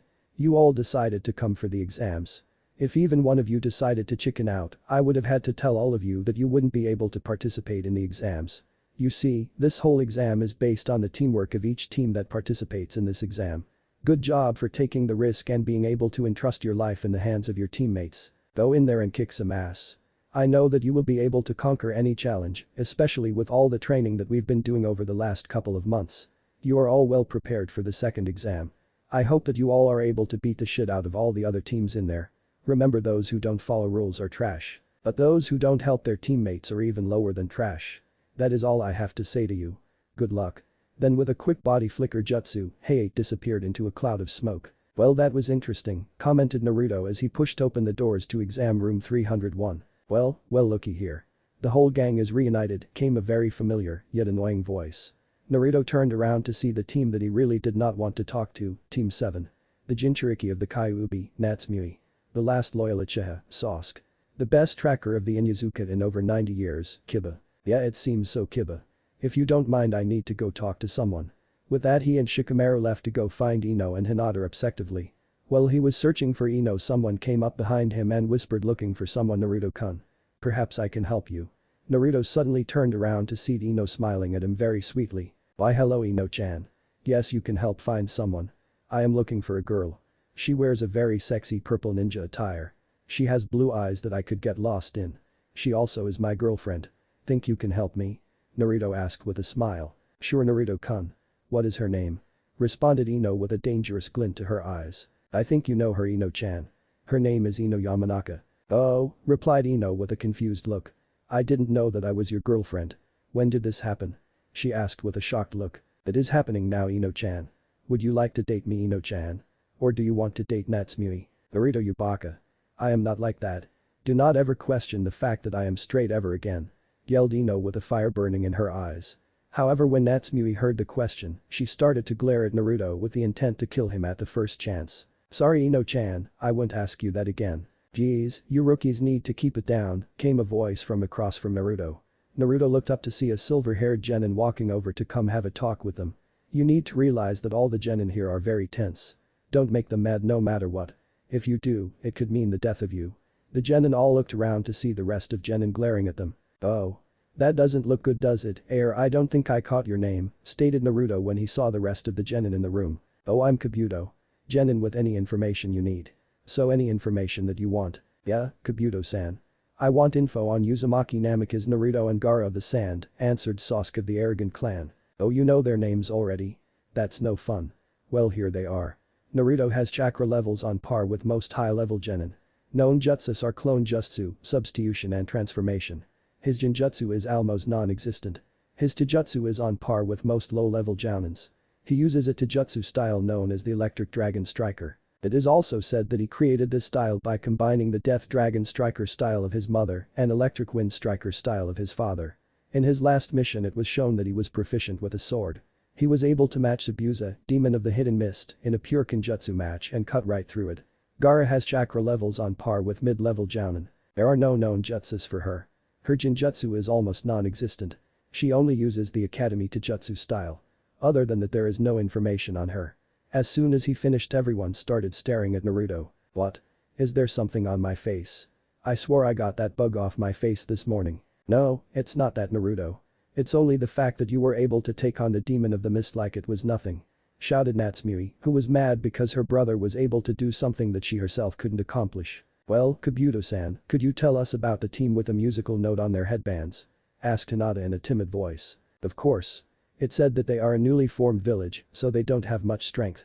This statement, however, made the Sound Ninja to get very mad. They responded to this statement with an attack. The mummy-looking ninja ran towards Kabuto and attacked with his gauntlet arms. Ah! Screamed Kabuto as the sound attack hit him. He was about to retaliate when a cloud of smoke appeared. Everyone, sit down and shut up. My name is Marino Ibiki. I am the proctor for the first exam. The first exam is the terror of the Chunin exams. The first exam is a paper test. There will be 9 questions on the paper test and then 1 final question later. You start with 27 points. For each question you miss, your team will lose 1 point. Also, if you get caught cheating 5 times, you get kicked out of the exam. You have 1 hour. Now begin your tests. With that, everyone started writing furiously on their tests. Shikamaru finished his test within 10 minutes. In the next 20 minutes, he used his Shadow Possession Jutsu to copy down the answers onto their answer sheets. Number 31, number 8, number 25, number 42, and number 61 take your team out. You fail, called one of the examiners. After this, Ino used her Mind Switch Jutsu to take a look at Shikamaru's answer sheet. After this, she copied the answers to her own paper test. She then transferred her mind to her teammate's mind to copy her answers onto her teammate's answer sheets. Time's up. Put down your pencils, shouted Ibiki, time for the 10th question. But before I tell you the 10th question, there are some stipulations. First, if you chose to take the exam and fail, you can never take the Chunin exams ever again. So who wants to give up? Speak up now. All of a sudden almost half of the rest of the examinees got up and quit. 5 minutes had passed and only the rookie 9 guys team, the sound team, 3 other leaf ninja teams, 1 sand ninja team, 1 grass and 1 rock ninja team remained. Okay, started Ibiki, since no one else is going to be leaving, I guess I can start the 10th question. After a few moments of silence he shouted, you all pass. What? How come we passed? Asked a nameless ant Kunoichi. You passed because you all took the risk. You see, on missions you may have to choose between completing the mission and saving your comrades. What you choose could mean the destruction of your village or the death of your teammates. This is why you pass. Now if we why Ibiki replied before being interrupted. Crash. The windows broke as an unknown object flew into the room. Then the object unwrapped itself while simultaneously throwing kunai at the ceiling, pinning a banner to the ceiling. The banner read Anko Miritashi, the sexy single proctor of the second exam. Meanwhile a figure stood up, obscured by a smoke bomb that was thrown along with the kunai. When the smoke cleared, Miritashi Anko, the snake mistress, stood there glaring at the ninja. You're early, again Anko, commented Ibiki from behind the banner. Really? What's this Ibiki? You let 33 ninja survive. You getting soft in your old age. Just get the hell out of here Anko. I have stuff to do. Alright. Okay squirts, I'm the proctor of the second exam. Meet me at area 44 in 10 minutes. If you're not there, you're disqualified. Time location, skip. Area 44. Okay kiddies, welcome to the Forest of Death. Your mission is to successfully travel through the forest. Your team will be given 1 scroll. There are 2 scrolls. There is the Earth and Heaven scroll. Your mission will be to retrieve the other scroll and make it to the tower in the middle of the forest within the 5-day time limit. In addition, you can't open the scrolls. Think of this as a test of trust. We also need you to sign these release forms. That way the Leaf can't be held responsible if any of you happen to die. Does that mean we can kill in this test? Came a question from the crowd. Yes, though it's not advised to do so. If that's all, I'll be seeing you at the tower in the middle of the forest. With that, the Chunin guards gave each of the Genin teams a release form to sign. Naruto and his team headed to gate number 7 after handing in all of his team's release forms and receiving a heaven scroll. Alright guys, Naruto said in a very serious tone, we need a secret password. It'll be Bum, Chomper, and Dragon. Both Shikamaru and Choji nodded their assent. When the Chuninins opened the gate, they sped through the forest, searching for weak chakra signatures to grab scrolls from. They found a weak team of Leaf Genin. They merely leaked some killer intent, which was able to knock them out cold. They found an earth scroll in their belongings and took off. However, not long afterwards, they heard a scream that sounded familiarly like Natsumui. Naruto told Choji and Shikamaru that he would take care of it. With that he took off in the direction of Natsumi's scream. Location change. Natsumui TEAM. Not long after Natsumui and her team had entered the forest, they had been ambushed by a grass ninja. They were able to hold him off for a while until he started to show his true power. But by that time it was too late. When Natsumui found out who he really was, the man started to release killer intent. He was Orochimaru of the Sannin. The amount of killer intent that he was emitting caused Natsumui to freeze up and scream like a baby. However, Kiba saved her by stabbing her with a kunai, releasing the hold the killer intent had on her. She was then forced to fight Orochimaru with Sasuke and Kiba backing her up. She fought him with her whirlpool swords, while Orochimaru used his grass cutter sword. But even with her extra training, she couldn't hope to take on Orochimaru and win, although it was just Kenjutsu that was being used. GRR. I can't take on Orochimaru. If I can't beat him, how can I beat Toussaint? Plus, even with Sasuke, Kiba and me fighting together, we can't even injure him a little, were the thoughts racing through Natsumi's mind as she fell to the ground. Orochimaru was about to behead her with his grass cutter sword when another metal blade appeared above Natsumi's head. She looked up to see her own brother, the brother she abused, beat up and neglected, save her. Orochimaru's smirk faltered when he saw someone standing in the way of Natsumui. Who are you? I demand to know. Shouted Orochimaru when he saw that he wouldn't be able to kill Natsumui. You wish to know who I am? You don't deserve it, but I'll tell you anyway. I am the forgotten son of the Hokage. I am Uzumaki Namikaze Naruto. Nice to meet you. Let's go wild, replied Naruto as he shifted his sword into attack position. He leapt forward while slashing his sword upwards, which caught Orochimaru off guard. This allowed Naruto to get a grievous injury on Orochimaru before he could do anything. With blood coming out of his stomach at a fast rate, Orochimaru channeled all his chakra into his teeth and neck. His neck extended at a fast rate and his teeth bit into Sasuke's neck, leaving a cursed seal of heavens. Naruto whipped around, kicked Orochimaru in the stomach, making him run, while Naruto ran towards Natsumui, Kiba and Sasuke. He picked up Sasuke and Natsumui and jumped through the trees towards his own team. Kiba followed suit. Location skip. with Shikamaru and Choji. Hey bum. What is it Choji? Don't ask Choji. He's on his way back. He's got Team Kakashi with him. He'll be here soon. I'll be watching clouds if you need me, responded Shikamaru. He was about to lie down, but Naruto appeared out of the trees with an injured Team Kakashi. Toji, get Kiba and Natsumi some food. Also, Shikamaru, heal them with your medical ninjutsu, ordered Naruto as he landed on the ground. What are you going to do? Asked Choji. I need to seal off as much of the seal on Sasuke's shoulder as I can. Remember that I am this generation's seal master. Not even Natsumi can hold a candle to me in Fuinjutsu. I will be able to do it. Everyone get to work. Choji, if they complain, knock them out cold. I don't want any problems. Understood. Come on Shika. We have a job to do. With that they got to work. Choji unsealed some of the food from their scrolls and gave it to Kiba and Natsumi. Shikamaru got to work on the injuries of Natsumi by using his medical ninjutsu. Meanwhile Naruto drew some seals on Sasuke. Uzumaki sealing. Partial seal. With that, he slammed his hand onto Sasuke's shoulder. A bunch of Japanese figures appeared. With that Sasuke's eyes opened. Well, where are we? Asked Sasuke with fear in his eyes. You are in my team's camp. You and your team were injured. I saved your team from Orochimaru. You should be thanking me. Now lay down. You are injured and not well. You shouldn't be up. Your teammates are being cared for. With that, Naruto knocked Sasuke out and started to heal him. Stupid boy. He should have listened to me, muttered Naruto as he saw the damage Sasuke had caused himself from standing up. He got up to go help Choji and Shikamaru when he saw Natsumi standing there looking at him. He just looked at her with a raised eyebrow. Why? Asked Natsumi. Why did you save us? Why did you save me? Answer me. Well, I saved you because unlike you, I am not willing to let you die just because I don't like you. Even though you are my enemy, you still are family and a fellow Leaf Ninja. I would rather die than let one of my comrades die. Even you should know this. But why must you know? Answered Naruto. I've realized how much of a bitch I've been. I don't deserve to call you family. No one does. Not even Toussaint and Kasan. We have all been cruel. In addition, we've neglected you to a point of no return. I hope that you can forgive us. Sigh. Well, this was going to happen soon anyways. I can't forgive you yet. I can't even call you family or someone I like. I can only call you a comrade. I hope, however, that someday in the near future, but right now that isn't the case. But only you can decide that. Good night little sister. With that, Naruto punctured her stomach making her fall asleep. Toji, how's Kiba? Asked Naruto after he laid Natsumi down. He holding up well, but he could be better. It seems Orochimaru used a 5-elemental seal on him that locked his chakra. He needs his chakra to survive.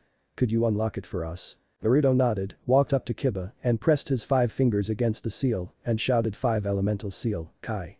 As soon as he said that, the seal on Kiba's stomach started to glow and the seal disappeared. Toji, Shikamaru, we need to talk, Naruto signed discreetly.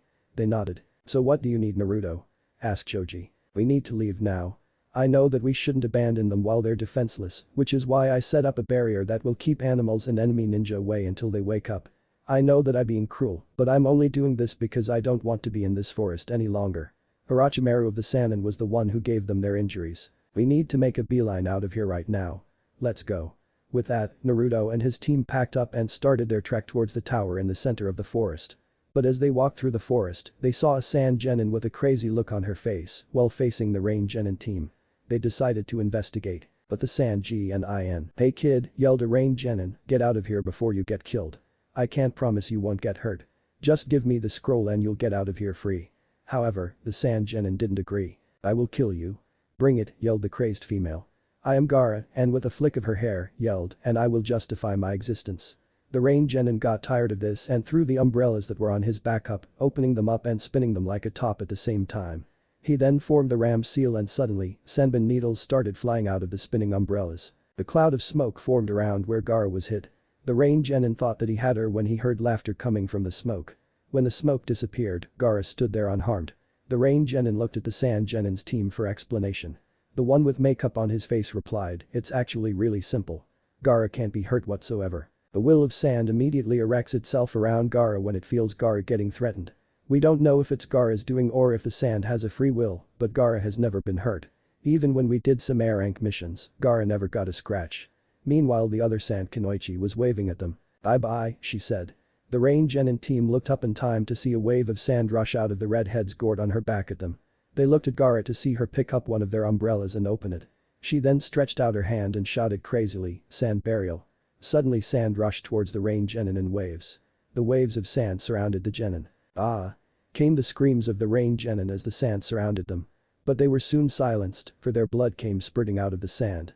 The red-haired Kunoichi was smiling crazily, but her male teammate came up to speak to her. "Gaara, you didn't need to kill them. We already had our scrolls. We could have just escaped," yelled the one with makeup on his face. "Funny," replied Gaara, "I never thought of that. I must kill them to prove my existence." "God damn it, Gaara," yelled the makeup boy, "listen to me. I'm your big brother." "Really?" said an amused Gaara, "I've thought of you, Kankuro, as a brother or to Maria's sister." With that she stretched out her hand. Her teammates jumped back in fear, but the sand just collected to form a stopper. She then walked away, not hearing her brother Kankuro mutter, "Crazy bitch." But Naruto's TEAM. "Whoa," breathed Choji, "that was intense. We need to stay away from that team. Their leader just killed some genin like it was no problem. Let's go to the tower quickly. That team will probably take their time." "You're right, Choji," responded Shikamaru, "we need to get a move on." "But how was she controlling that sand? It's unnatural." "I know how she's controlling the sand," replied Naruto, surprising both of his teammates. "That girl is probably the container of Ichibi. The crazy desert priest of the sand. The only other way that she can control sand is if she drilled himself on the manipulation of earth, wind and water. However, to have the control she has now, she'd have to do it for many years. Like me, she probably has only been doing it since she was 9 years old. Therefore, she has to be the container of the Ichibi." "That is definitely not good," said Shikamaru with narrowed eyes, "we need to get a move on. It's getting late. If we want to get to the tower in time, we better start our trek." With that they started a move on towards the center of the forest. They didn't stop for anything, not even food. They encountered no troubles except for one rock genin team. The rock genin really didn't put up much of a fight. They just complained about Naruto being the son of the Yellow Flash. However, Naruto merely sighed and sliced off their arms and one leg, leaving them helpless. But when they got to the tower, they were utterly confused. All they saw was a placard with a sign up. They looked around and saw no one. They, however, thought of something else. "Eyes," Shikamaru said while looking around, "since there is no one around, I'm betting that we have to open the scroll. They're probably a two-part summoning scroll." With that, both Choji and Shikamaru opened a scroll, which summoned Iruka. "Iruka-sensei," shouted Naruto as he leapt towards his fatherly figure, "we did it. We passed the second exam." Choji and Shikamaru watched as their friend conversed with his fatherly figure. "Well, Team Hate," spoke Iruka, addressing all of them, "you all passed the second exam. Since it's only the second day, you have 3 days to rest up and do whatever you want. The only thing you can't do is leave this tower. Naruto, come see me about lightning manipulation after this. We'll work on it after the next thing that comes up in the exam. Jana." A puff of smoke engulfed Iruka, leaving nothing but an empty space. "Well," spoke Naruto, breaking the tension that was in the air, "that was very interesting. Well, we should go rest up, then eat, and then continue working on integrating our elements into our fighting style. I myself am working on a lighting style fighting technique. I'm going to go find a room. Later." With that, Naruto walked away instead of using a body flicker jutsu. One day later, Naruto was in the training room working on perfecting his lighting fighting style. "Lighting style. Striking fist," yelled Naruto as he ran at the targets. He ran past them while attempting to slash at them. He succeeded because the target split in half without Naruto having to touch the targets at all. He smiled and body flickered to the food court to get some food. When he got there, he saw Team Kakashi. However, when they saw him they were infinitely mad. Naruto snarled, "Kiba, what the hell were you thinking? Why the hell did you leave us all alone in the forest? Some animals or ninja teams could have came, snatched our scroll, and been off with it, and we wouldn't be any wiser. Well, I think that you should calm down. I knew about all those things when I left you. Which is why I took the necessary precautions." "You were well protected by the Ba," replied Naruto before he was rudely interrupted by Sasuke. "What protection? I saw nothing with my Sharingan." "Well, that's because the protection disappeared the moment you woke up. That way, you wouldn't have to spend a long time trying to dispel my barrier." This, however, just made them even madder. "What? Are you saying that we aren't good enough to lower a fucking barrier?" asked Natsumi. "Yes. Although you have had training with Tusan, my barriers are much more advanced. I am this generation's Seal Master. I know that you won't be able to get through the barrier because it's of my own design. Only my teammates know the workings of my barrier. It was nice chatting, but I need to get some food." As if in perfect synchronization, Naruto's stomach growled very loudly. Naruto just smiled sheepishly and ran to get some ramen, dango and sushi. He saw Choji eating by himself and went to sit with him. "Lunch? Yeah, this is good." "Oh, hey Naruto," said Choji as he saw Naruto approaching his table, "want to sit down? I have plenty of room." Shikamaru said he'd be up in a little bit. That's very cool Choji, replied Naruto, how has your earth fighting style going? I think I got my lighting style down. Choji looked at him with wide eyes at this news. While you got your style down? That's awesome. I wish that you could help me with earth style, but earth and lightning aren't anything alike. After all, lightning is much more superior to earth. Oh look there's Bum. I hope that he's gotten his style down, relied Choji as they saw Shikamaru sit down with some food. I hope that you all got your styles down, said Shikamaru as he sat down, cause I sure did. The wind elemental Taijutsu style has been finalized all the way down to the practice kata. I even created a scroll on it already. As soon as he said this he looked at Naruto and Choji, who both had a gaping mouth and wide eyes. What? He asked. You have a scroll already. You ain't Shikamaru if you created a scroll without being asked, said Naruto. Hey, replied an indignant Shikamaru, I can work hard when I want. I ain't just a lazy bum.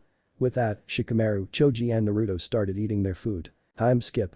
5th day of the second exam. Alright everyone, the preliminary rounds of the Chunin exams are about to begin. Sorry Hokage-sama, but would it be alright if I conducted the intro? Asked a bearded man with a cigarette. Of course, go ahead. Right. My name is Sarutobi Asuma. I am the proctor for the preliminary matches of the Chunin exam. This will no longer be a team effort. It will all be based on individual skills. It will be a one-on-one. I will referee. I reserve the right to call the match at any time. If you don't listen, then you will be disqualified. But before we begin, is there anyone that would wish to quit right now? Kabuto raised his hand. Asuma looked at him strangely, then said that he was free to go. Alright, now that has been taken care of, direct your attention to the electronic board. Your names will be displayed on the electronic board. Chapter 5. Preliminaries Tourney. Preliminary matches. And I don't own Naruto or Bleach. Masashi Kishimoto owns Naruto. Tite Kubo owns Bleach. The first match will be Uzumaki Namikaze Natsumui vs Naruto Matsumoto. Natsumui looked around for her opponent. When she saw who her opponent was, she was surprised. He had a pale face. His eyes were the color red. He was very thin, but she could tell that he was very muscular. He had a height of 6'1". But the scariest part was the scar going across his face. It started on the top left side of his face. It went down to his forehead, but then it deviated to go straight through his eye and then ended underneath his right ear. Natsumui got ready for the fight to begin. The match between Natsumui of the Leaf and Matsumoto of the Grass begins now, yelled Asuma. Then he jumped backwards to let the fighters attack each other. Natsumui initiated with some Taijutsu. She used the electric wind striker Taijutsu that was used by the Hokage. Natsumui ducked underneath one of Matsumoto's punches. She then threw a devastating wind-enhanced punch right into his stomach. He spat up blood as he was sent flying backwards back into the wall, creating a huge human-shaped crater. Then, Natsumui used a trapping jutsu to make sure that he could not escape. Ninja art. Uzumaki trap. Yelled Natsumui. Suddenly, 5 beams of light shimmered into existence around Natsumui. She just pointed her hand at Matsumoto, who was trying to get out of the crater that he was stuck in. The beams raced through the air onto his arms, legs, and his neck, effectively trapping him so that he couldn't escape. Natsumui smiled and looked at the proctor. Winner of this fight is Natsumui of the Leaf. Natsumui walked up the stairs and was congratulated by her teammates and sensei. The screen started shuffling through the names again. It read Uchiha Sasuke vs Ikuta Yaro of the Leaf. Both Sasuke and Yaro walked down to the arena. Again Asuma started the match by saying their names, Sasuke of the Leaf vs Yaro of the Leaf, begin. Sasuke ran at Yaro using the Uchiha Clan Interceptor Taijutsu style. Yaro however, just used the basic Academy Taijutsu style. There were many broken bones. It seemed that they were pretty even until Sasuke decided to use a jutsu. Fire style. Fireball jutsu. Sasuke then started breathing fire at his opponent. After Sasuke decided to stop the flow of chakra, Yaro jumped through the flames at Sasuke. His hand was glowing with chakra when he grabbed onto Sasuke. Sasuke tried to dodge, but he was unsuccessful in dodging him. Yaro grabbed onto Sasuke's arm. Suddenly there was a transfer of chakra. Yaro was taking Sasuke's chakra. Sasuke narrowed his eyes and jumped away. It's time to end this. He started off with a leaf shadow dance. This move greatly surprised both Lee and Guy. The two proud green beasts narrowed their eyes in anger because they had one of their techniques used by a copycat. A goddamn copycat. Everyone should have to work for their techniques, but Sasuke and Kakashi didn't have to do much work. Just look at the technique with their damn Sharingan and you have a whole new technique down. But Sasuke didn't finish it like a normal leaf shadow dance. After he was behind Yaro in the air, he kicked him in the sides making him spin while falling to the ground. But right before they landed on the ground, Sasuke smashed one solid kick into Yaro's stomach, making him hit the ground in a very uncomfortable posture. Congratulations Yaro, said Sasuke, you were the first to experience my lion combo. I hope that it was good enough. But from the looks of it, I believe that it was a success. Later. Asuma called the match soon afterwards. The names started rolling again. Kankuro of the Sand vs Arcami Ardo of the Leaf. Kankuro strode down to where Ardo was waiting. Ardo of the Leaf vs Kankuro of the Sand, begin. Ardo rushed to Kankuro while weaving hand seals. Ninja arts. No bones jutsu. He then wrapped his body around Kankuro while throwing the unknown object to the ground. His legs and arms circled around Kankuro's arms and legs respectively. His neck also wrapped around Kankuro's neck. He smiled. You could have never hoped to beat me. My jutsu allows me control over my limbs, while at the same time, my body is so flexible that I could bend backwards straight and not feel a thing. Because of this you can't beat me. Get ready to feel a lifetime of hurt. He then grabbed a kunai out of his kunai pouch. Without any further thought, Ardo stabbed it into Kankuro's eyes. He was expecting a scream out of Kankuro and was surprised when Kankuro started to laugh. Kankuro's head turned around. But his face was no longer human. It looked like that of a puppet. Wow, what the hell is going on? Where are you? He was about to get off when the puppet grabbed him. The package that he had thrown started to unwrap. It stated to unwrap itself until Kankuro could be seen in plain sight. He grinned. Then he unveiled the chakra strings that connected his fingers to his puppet. Then the puppet started to strangle him until he died with a crack. He just walked away as the proctor declared him the winner. Next match is Inyazuka Kiba vs Uzumaki Namikaze Naruto. The two fighters calmly walked down the stairs and got into their personal fighting stance. Kiba was using a modified version of the Inyazuka clan Taijutsu style. Meanwhile Akamaru was getting ready to fight. Naruto was using a combination of both his parents' Taijutsu style. As soon as they heard begin, Naruto charged straight at Kiba. He jumped over Kiba's punch while delivering an uppercut kick to Kiba's chin. Kiba was sent flying into the air. Kiba got up and was ready to fight in moments. Unfortunately for Kiba, this also meant that he got punched in the stomach as soon as he got up. He was sent flying towards the wall. But instead of hitting the wall and creating a crater, Kiba landed on the wall with his feet. Then he used the momentum to propel himself forward at Naruto while using a jutsu. Man beat clone. Fang over fang. Yelled Kiba. Akamaru then changed into an exact replica of Kiba. Except for one thing. He looked a lot more feral than the real Kiba did. Next, both of them started their fang over fang jutsu.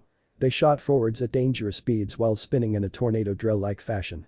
Naruto just smirked when he saw that he was cornered. He jumped into the air, right over Kiba and Akamaru as they sped right past him. Kiba landed on all fours as he came out of his jutsu. He growled and turned around in time to feel a fist hit him in the gut. He bent forwards as he coughed up blood. Then, with his other hand, Naruto performed an uppercut punch to Kiba's face. Kiba flew backwards into the wall. He growled and ran towards Naruto at top speeds while yelling, "Come on Akamaru."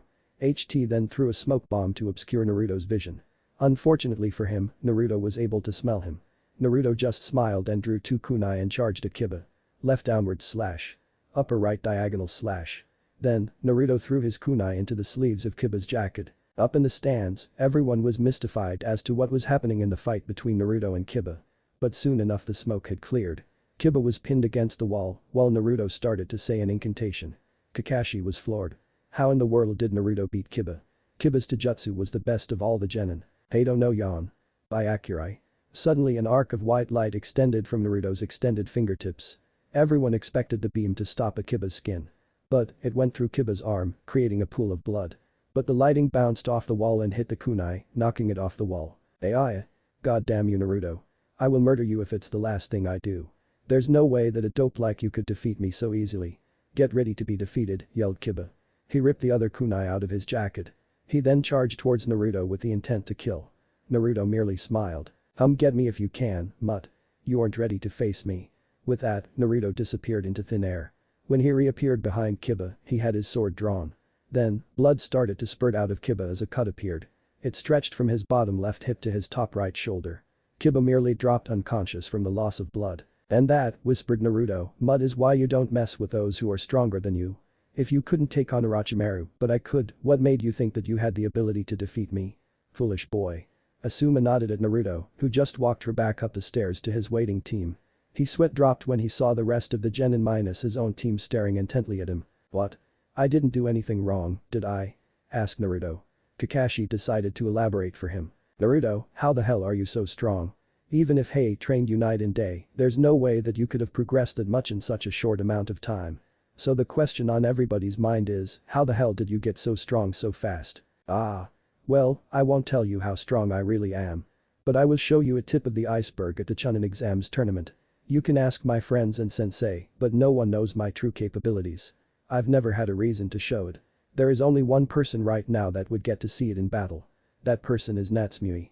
The bane of my childhood. If I fight her during the Chunin exams, I will show part of my true potential. No one else, relied Naruto. Kakashi nodded begrudgingly.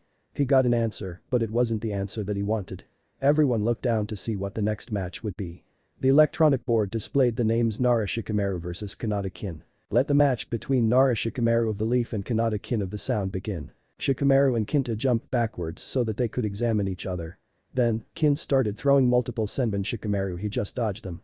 But, whenever he dodged them, he always received a cut on his cheek as if she was channeling wind chakra into the senbon. But there wasn't even any chakra coating the senbon. He then heard a bell-like sound coming from behind him. He saw that instead of 2 senbon, there were 4. But how was that possible? He had only seen Kin throw 2 senbon at him. Unless, there were hidden senbon when the other 2 senbon were thrown. There also was a string attached to the senbon. That must be the key. Shikamaru looked at the senbon and back to his opponent and smiled. He could use his chakra to make sure that when he used his possession jutsu, it would be thin enough to look like it was the shadow of the strings attached senbon. All he needed to do was keep her talking long enough and make sure that she didn't notice his jutsu. So, said Shikamaru, how are you able to throw 4 senbon when there are obviously only 2 in your hands? So you caught onto that, did you? Asked the smirking Kin. Shikamaru nodded while he used his jutsu. He was at the point where he could use the jutsu without using any seals. Well, replied Kin, that is a trade secret. But you should know that I was letting you know that there was 2 more senbon. If I weren't trying to let you know that there was 2 more senbon, then I wouldn't have attached the bells to the senbon. So you should just give up. She smirked and went to reach for 2 more senbon, but found that she could move her arms at all. What the hell did you do to me? Why can't I move my arms? Here, answered Shikamaru, I'll let you see what your mistake. He made her look down to see the shadow of the string attached to her senbon. You see, the shadow of your string shouldn't be seen at all. In fact, there wouldn't be any shadow with how high up it is. Kin's eyes widened as she realized her mistake. Shikamaru then drew some shuriken and kunai. Let's see who can dodge these weapons, shall we? Shikamaru then threw all the weapons. While at the same time, Kin also drew some kunai and shuriken, and then threw all of them. Both Shikamaru and Kin leaned backwards to dodge the projectiles. However, Kin hit the back wall and was pushed upwards where all the projectiles hit her in the head, knocking her unconscious. Shikamaru sighed and muttered something about troublesome sound ninja before releasing the jutsu on Kin. As he walked back upstairs, the electronic board started rolling. It read Tamari of the Sand vs Tenten of the Leaf. Both competitors walked down to the arena. Finally Asuma spoke. Let the match between Tamari of the Sand vs Tenten of the Leaf begin. Tamari opened up her fan and swung it, throwing multitudes of wind waves at Tenten. Tenten jumped out of the way and started to throw many weapons at Tamari. But none of the weapons hit Tamari because she would always use the wind to blow her weapons away, making her attacks useless. Tenten contemplated her decisions, either fight to the very end and almost certainly lose, or give up now. She smiled and raised her hand. Proctor, I give up. There's no possible way that I could win. I would only embarrass myself and get severely injured. Asuma nodded and declared Tamari the winner. The names once again started rolling. Dosu Kinta of the Sound vs Gaara of the Sand. Both the mummy man and the sadistic sand chick descended to the arena. Let the match between Dosu of the Sound and Gaara of the Sand begin. Sand exploded from the gourd on Gaara's back. She weaved her hands in complicated patterns so that she could manipulate the sand in different ways. The sand raced towards Dosu to trap him. Dosu jumped backwards out of the way while at the same time activating his sound gauntlet. Sound style. Sound waves, shouted Dosu. After that, the sound waves caused the sand following Dosu to stop following him and collapse to the ground. Gaara narrowed her eyes and started manipulating the sand again, but this time, it started crashing down onto Dosu like the ocean. Dosu tried again and again to stop the sand with his sound gauntlet, but he was unable to do so. However, once he was trapped in the sand coffin, Gaara used her most deadly jutsu. Sand Tsunami Burial. The sand around Dosu started to contract around him, crushing him into oblivion. On the outside of the coffin, blood splashed all over, signifying the death of Dosu. Well, said a shocked Asuma, Gaara of the Sand wins by the fact that Dosu of the Sound has just suffered a most painful death. Gaara merely smiled and walked back up the stairs to the stands while twirling her hair. The electronic board again started running. Hyuga Hinata vs Hyuga Niji. Both Genin walked down, albeit Hinata walked a little more quickly than her cousin, Niji. Let the match between Niji of the Leaf and Hinata of the Leaf begin. Both fighters dropped into the standard gentle fist stance. They then ran at each other, trying to close each other's tenketsu points on each other. Up in the stands. Kurenai-sensei, said Shino, what kind of taijutsu style is that? That, Shino, is the gentle fist style. Unlike Lee and I, who use the iron fist style which deals damage to the body, the Hyuga style damages the inner body. The Hyuga use their Byakugan to see the Tenketsu points on the body. Then they gather chakra in the hands and hit the Tenketsu points, which can either open or close the Tenketsu point. Unlike when protecting yourself against the iron fist style, you can't train your body to resist the style, replied Guy. This got Guy many open mouths. How could any style be that powerful? Back in the BATTLE. Hinata, please don't make me hurt you. We both know that I'm stronger than you. Nijinai-san, please don't try to stop me from fighting. I will fight you to prove to the Hyuga clan that I am not useless. I will use a new style that no one has ever seen. Almost all Hyuga have an earth elemental affinity. I, however, am water. This means that I can't muscle my through the hits that other people deliver to me. Prepare to meet the water style gentle fist, yelled Hinata. She stretched her hands forward and spread it out. Water style. 8 trigrams. 64 protective palms, shouted Hinata. She charged Niji while creating a laser-like beams from her fingertips. Niji responded by using his defensive jutsu. Heavenly rotation, yelled Niji while spinning like a top and expelling chakra. Hinata just kept slashing away at the spinning chakra top. This went on for 5 minutes until Niji supposedly ran out of chakra. Hinata stopped after she got in 3 hits on him until he surprised her. You're in the range of my divination. 8 trigrams. 64 palms, said Niji. Then he went onto the offensive. 2 palms, 4 palms, 16 palms, 32 palms, 64 palms. After that, Hinata flew backwards while spinning in a circle towards the wall. Niji walked up to Hinata and said, "You did well, Hinata. You've proved to me that you can be very strong. You only lost because you allowed yourself to get overconfident. You did an incredible job, Hinata. You'll make a great Kunoichi." He nodded to the proctor. Winner of this match is Hyuga Niji. The medics walked up to Hinata and put her onto a stretcher to take Het to the hospital. The electronic board started rolling again. After it stopped rolling, it read Aburame Shino vs Kinta-Zaku. Both fighters walked down to the arena. Asuma started the match. Let the match between Shino of the Leaf vs Zaku of the Sound begin. Zaku started throwing jutsu after jutsu at Shino. Sound decapitation waves, yelled Zaku. Zaku smirked when he saw that Shino wasn't getting out of the way. But his confidence proved to be misplaced when the Shino that he was about to kill dispersed into a cloud of bugs. He looked around to find Shino right behind him. You shouldn't have underestimated my abilities. Look around you. My bugs have surrounded you and will latch onto you and suck your chakra dry. Show me what you can do to stop it. Hein, sound decapitation waves. However, the jutsu wasn't working. This is because there were bugs in the holes that the jutsu came out of were being blocked by Shino's bugs. Due to this fact, the chakra in his arms started bouncing back and forth, causing his arms to explode and get ripped off from their joints. Ah! Screamed Zaku, what the hell was that for? You didn't have to rip off my arms to win the bloody match. Arg. I submit. The winner of this match by forfeit is Kinta-Zaku. The electronic board started rolling through the names again. The board showed the names Umanka Ino of the Leaf vs Akato Karashi of the Grass. Let the match between Ino of the Leaf and Karashi of the Grass begin. Both fighters jumped backwards to analyze their opponents.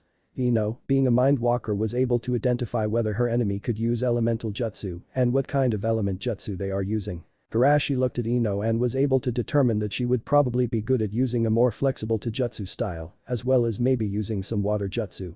Ino initiated the fight. Water style. Rapid torrent, yelled Ino as she shot multiple bullets of water, which in turn became rotating saws of doom. Karashi, however, was able to avoid getting hit by the blasts of water by using another jutsu. Earth style. Earth wall, said a calm Karashi. A tall wall that extended from wall to wall rose up in front of the blast of water that Ino shot. However, Ino's jutsu surprised Karashi so much that he was frozen in shock. Fire style. Leaf sacred technique. 1,000 years of death, Ino appeared right behind Karashi and stuck her fingers up Karashi's ass. Karashi was shocked when Ino suddenly appeared behind him, but when Ino stuck her fingers up his ass, he felt very satisfied. However, the feeling disappeared when he landed on his face. What the hell? What kind of fire jutsu was that? You didn't gather any chakra for that attack. What the hell did you just do? Ino smiled and replied in a very sing-song voice that of course wasn't a jutsu. It was just a poke up your ass. I used it to surprise you for this next jutsu. Water style. Swirling fist. Her fists and legs were surrounded in water that was swirling at the speed of a whirlpool. They then engaged in a taijutsu match with Ino gaining the upper hand due to the fact that most of her hits were enhanced by the water element. Then when she had broken Karashi's guard, she went in for the killing strike. Water style. Decapitating whirlpool strike, yelled Ino as she drove her hand right into her opponent's face. She sent him flying into the stands. Winner of this match by knockout, Yamenka Ino of the Leaf. With that, the electronic board started spinning again for the next and final round of the preliminaries. The board read Akimichi Choji of the Leaf versus Rock Lee of the Leaf. However, before Choji could go down to the stadium, Naruto stopped to talk to him. "Choji," said Naruto with the utmost seriousness, "when you face Lee, never underestimate him. Although he can't use chakra, his Taijutsu style utilizes the opening of the 8 inner gates. He will probably use the primary and reverse lotus." Choji widened his eyes, then nodded in understanding. "I won't underestimate him." "Thank you for the warning, Naruto," said Choji as he walked down to the stadium. Asuma looked at both of them as they got ready for the match. "The fight between Akimichi Choji and Rock Lee will now commence," said Asuma as he jumped out of the way. Then both rushed at each other to engage each other in a taijutsu. In the stands, however, Naruto frowned at the match as he saw Choji play into Lee's primary strength. Choji threw a punch while using his partial body expansion jutsu to maximize the damage. However, to Choji's surprise, Lee was able to not only stop his punch, but stop it with only a finger. Lee smiled and threw him into the arena wall. Choji got up and started weaving hand signs at a rapid rate. Earth style. Earth bullet. Choji shot 5 bullets made of mud towards Lee at high speeds. Lee just jumped over 3 of the bullets, however as soon as he landed he got hit square in the chest, pushing him back into the wall. But he merely got up and smiled as if that was nothing. Choji's eyes widened when he saw Lee get up as if nothing had even happened. How was he supposed to win? GRR. Why the hell are my attacks not hurting him that much? I know that the Iron Fist Taijutsu style uses huge amounts of strength, but this is insane. I could drop weights and release all my seals, but I'm not used to that drastic power increase yet. I'm going to have to try and use my Earth style Taijutsu. The only problem is that I haven't mastered it completely. But it's my only chance to win this, thought Choji. "Okay," yelled Choji, "get ready to feel the wrath of my elemental Taijutsu style. Meet the Earthbone Breaker Taijutsu style." In the stands, Naruto's eyes widened. Choji was going to use his unfinished Taijutsu style. Why do that when he could just unseal his resistance seals and chakra restrainers, as well as dropping all of his weights? In the background he heard Kakashi mutter, "There's no such style. I would know after all I've seen or heard of most of all the Konoha Taijutsu styles." Naruto turned to Kakashi with a huge smirk on his face. "Of course you wouldn't know, Kakashi," said Naruto as he nodded to Shikamaru, as if saying he was going to tell them a secret. After all, that was a style that Choji created himself. In fact, all of Team Hate has created his own Taijutsu style. I don't know about Choji and Shikamaru, but I combined my parents' 2 Taijutsu styles. Then I added the element lightning to it. However, I am planning on adding my other affinities, water and wind, to it as well." Kakashi's eyes widened. He looked at Naruto and Shikamaru and I smiled in an understanding way. "Ah. I see," said Kakashi with a huge eye smile, "you made this up to draw attention to yourself and away from Natsumui. However, you can stop it. We all know that you can't combine 2 styles without help." "You're right, Kakashi. I couldn't do it without help. But I did have help. The Yamanka, Akimichi and Nara clans helped me with it. Not you, my father's student, not Yuguo, my mother's student. No, it was someone who didn't even know my parents on a personal level. In return, I helped their children begin the elemental manipulation. In a battle of raw lightning, I am the best out all the genin. Even Sauce couldn't beat me in elemental manipulation. But let's see how Choji does in his fight with his new Taijutsu style." Back in the arena, Choji had already gathered earth chakra around him. He snapped his eyes open to show a dark brown that burned with rage instead of the usual light brown that showed compassion and kindness. "Okay, Lee," said Choji as he got ready to launch himself at Lee, "get ready to be defeated." He jumped towards Lee. Lee expected to be able to dodge the blow and throw a devastating punch to Choji's head and finish him in one blow. But when he dodged, earth erupted out of the ground, hit Lee in the stomach. Choji then delivered another devastating punch to his stomach and a heavy kick into the side of his face. Both hits were accompanied with the earth coming out of the ground and hitting Lee in the stomach and face, leaving him with serious injuries. Lee decided that it was time to bring out his first ace in the hole. He disappeared from where he was standing and reappeared right in front of Choji. He delivered an uppercut kick to Choji's face. As Choji flew into the air, Lee jumped right behind him and his bandages started to wrap around Choji. He started spiraling downwards at extreme velocities while yelling, "Primary Lotus." After the smoke cleared, Lee was sitting there as if he was completely useless. Choji, unfortunately, was knocked out cold. Sarutobi Asuma stepped forward to proclaim who had won.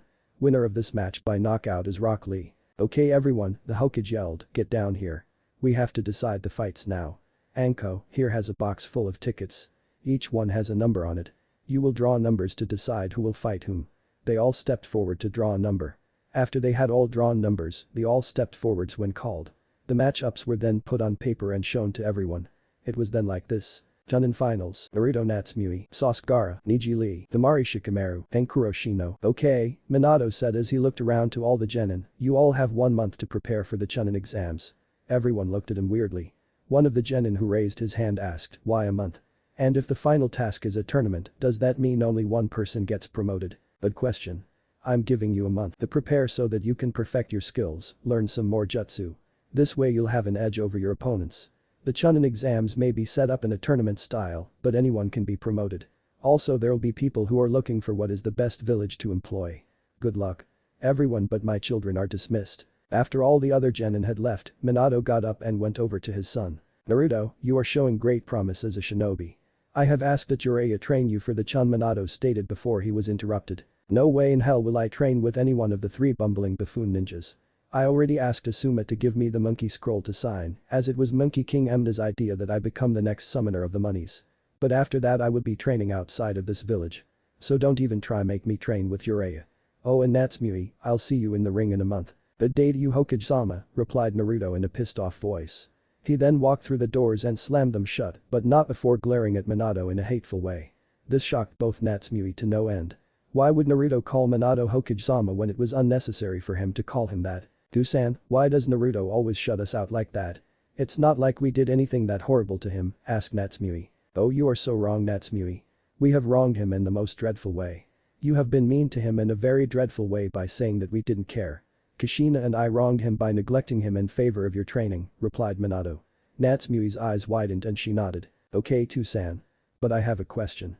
Since you can't train me, who will train me? I will get Jiraiya to train you instead. I think he also can start you on summoning toads. Natsumui nodded and started walking to the doors that Naruto had just slammed, then went home to get ready for her own training with Jiraiya. Ch. 5 time for the training to begin. And I don't own Naruto or Bleach. Masashi Kishimoto owns Naruto. Tite Kubo owns Bleach. I'm Yami. No, I'm Kami, but I'm Ariki. Shut up, I'm Jubi. And I'm Kyuubi. Jutsu. The next morning, Naruto got up to find Sarutobi Asuma, the holder of the monkey contract, but not the monkey summoner. He put on all of his ninja gear and strapped his sword to his back. He went down, said good morning to Haku and left the house. On his way to the place that Asuma had told him to meet him, Naruto worked on chakra control exercises, such as balancing a kunai on his fingers and 3 leaves on his forehead. When he got to the training field 27, he was suddenly attacked by a figure in black and with no headband. Blind style. Pressure damage jutsu, yelled the figure as weaved many hand seals. Naruto's eyes widened as he used his chakra to protect him from the attack. Naruto then ran at the figure while weaving his own hand seals. Water style. Pressure bullet jutsu, yelled Naruto as he shot 3 bullets of highly pressurized bullets of water at the figure in black.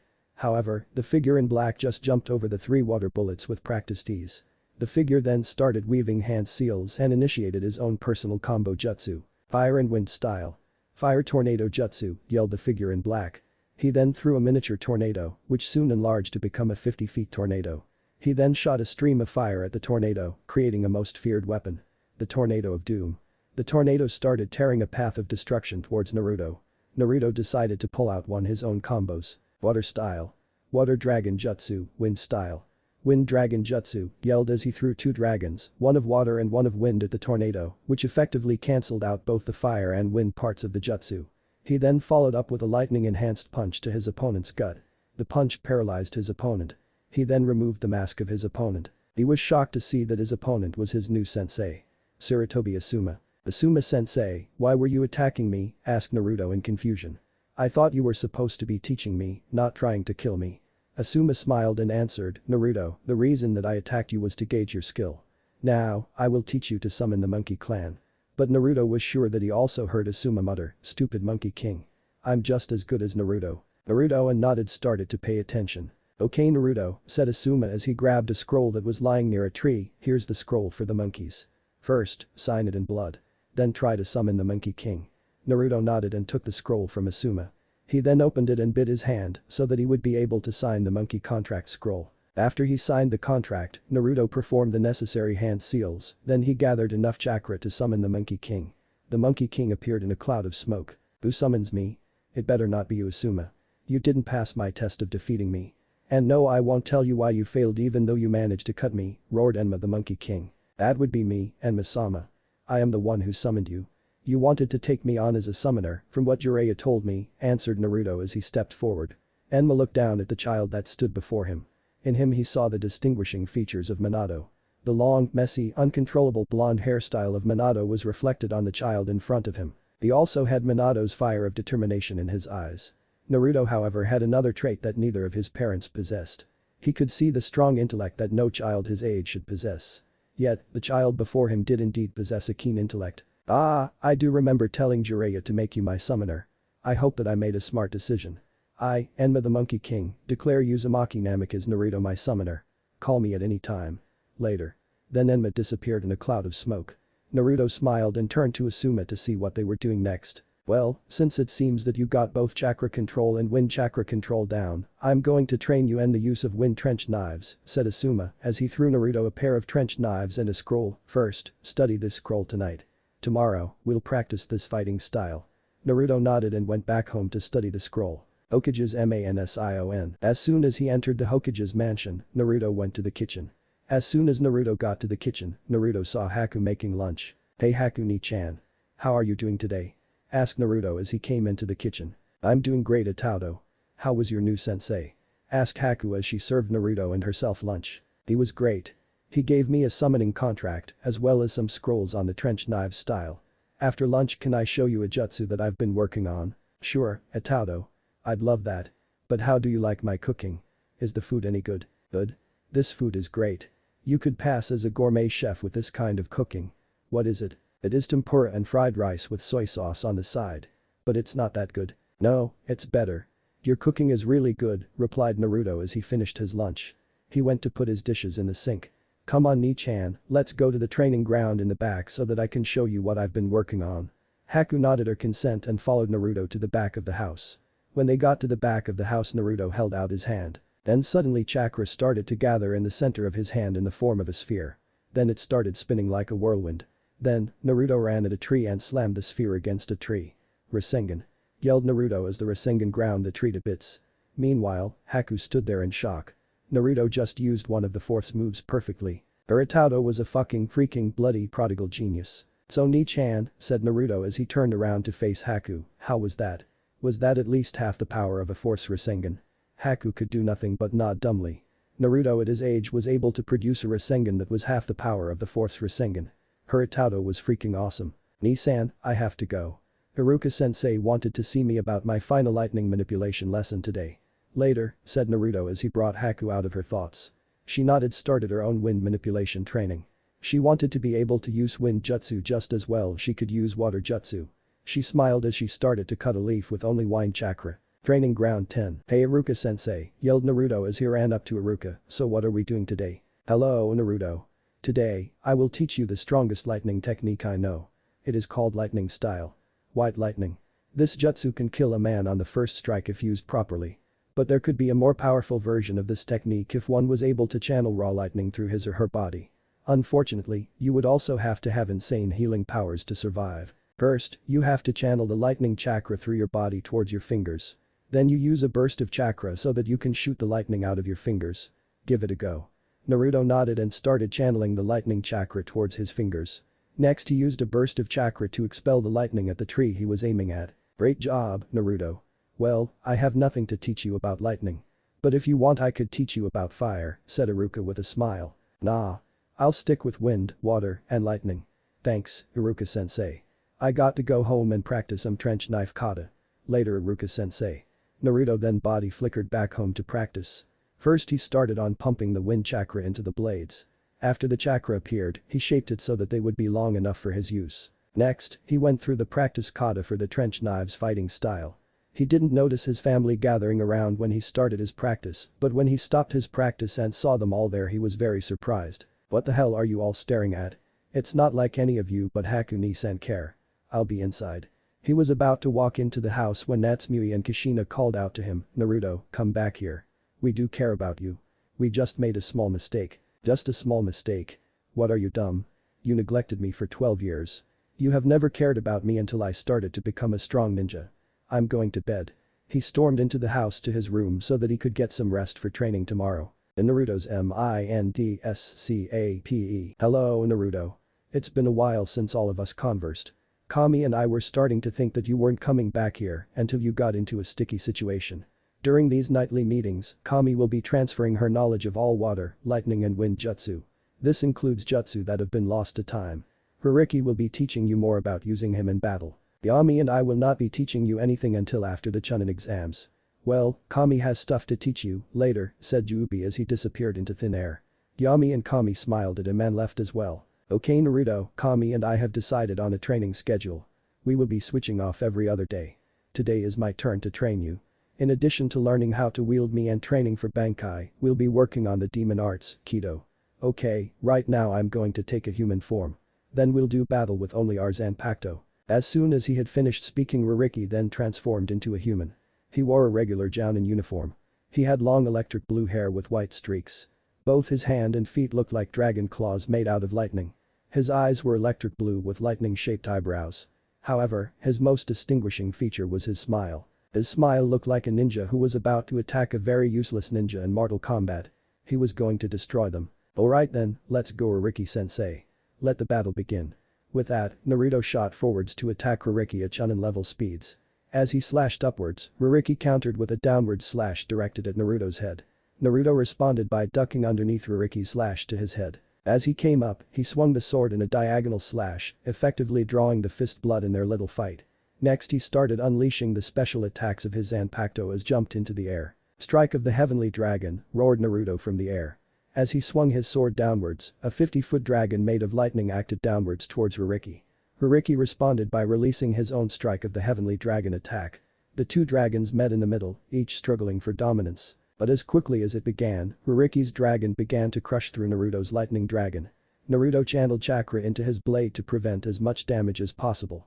Then he attempted to stop the lightning dragon that was racing at him. But as he was blocking, he suddenly saw how to use another move of Ririki. Body of the Heavenly Dragon, yelled Naruto as he stabbed his sword into the ground, creating a sphere of lightning surrounding Naruto, preventing the Dragon of Lightning from fatally injuring him, yet he still received minor injuries. Ririki smiled at Naruto. Good job Naruto. You have succeeded in unlocking the defensive capabilities of your Zanpakuto. Now let's see how good you are with using the skills of Kido. Hado number 90. Black Coffin. Said Ririki complimenting Naruto. Naruto nodded in appreciation and responded with his own Kido. Hado number 88. Flying Dragon striking heaven shaking thunder cannon. The blast of lightning fired immediately. Thankfully, the Hado cancelled out the number 90 Hado spell. Next, yelled Naruto as he pointed his pointer and index hand at Ririki, Bakuto number 4. Crawling rope. A bright yellow rope extended from Naruto's two extended fingers and wrapped itself around Ririki. Ririki struggled to get himself out. But to no avail, he just couldn't break the damn Bakuto. Naruto then sped towards Ririki and punctured where his heart should have been. But instead of puncturing his heart, Naruto's sword only went through Ririki as if he weren't there. Ririki smiled at Naruto. Very good, Naruto. You have mastered the art of Dragon Kenjutsu. Now, I want you to rest. Tomorrow Kami will train you in the way of using your wind, water, and lightning in combination. You'll probably be training in combining lightning and water to create storm element. Kami told me that she wanted you to also practice channeling lightning chakra into your trenched knives, in addition to the wind element.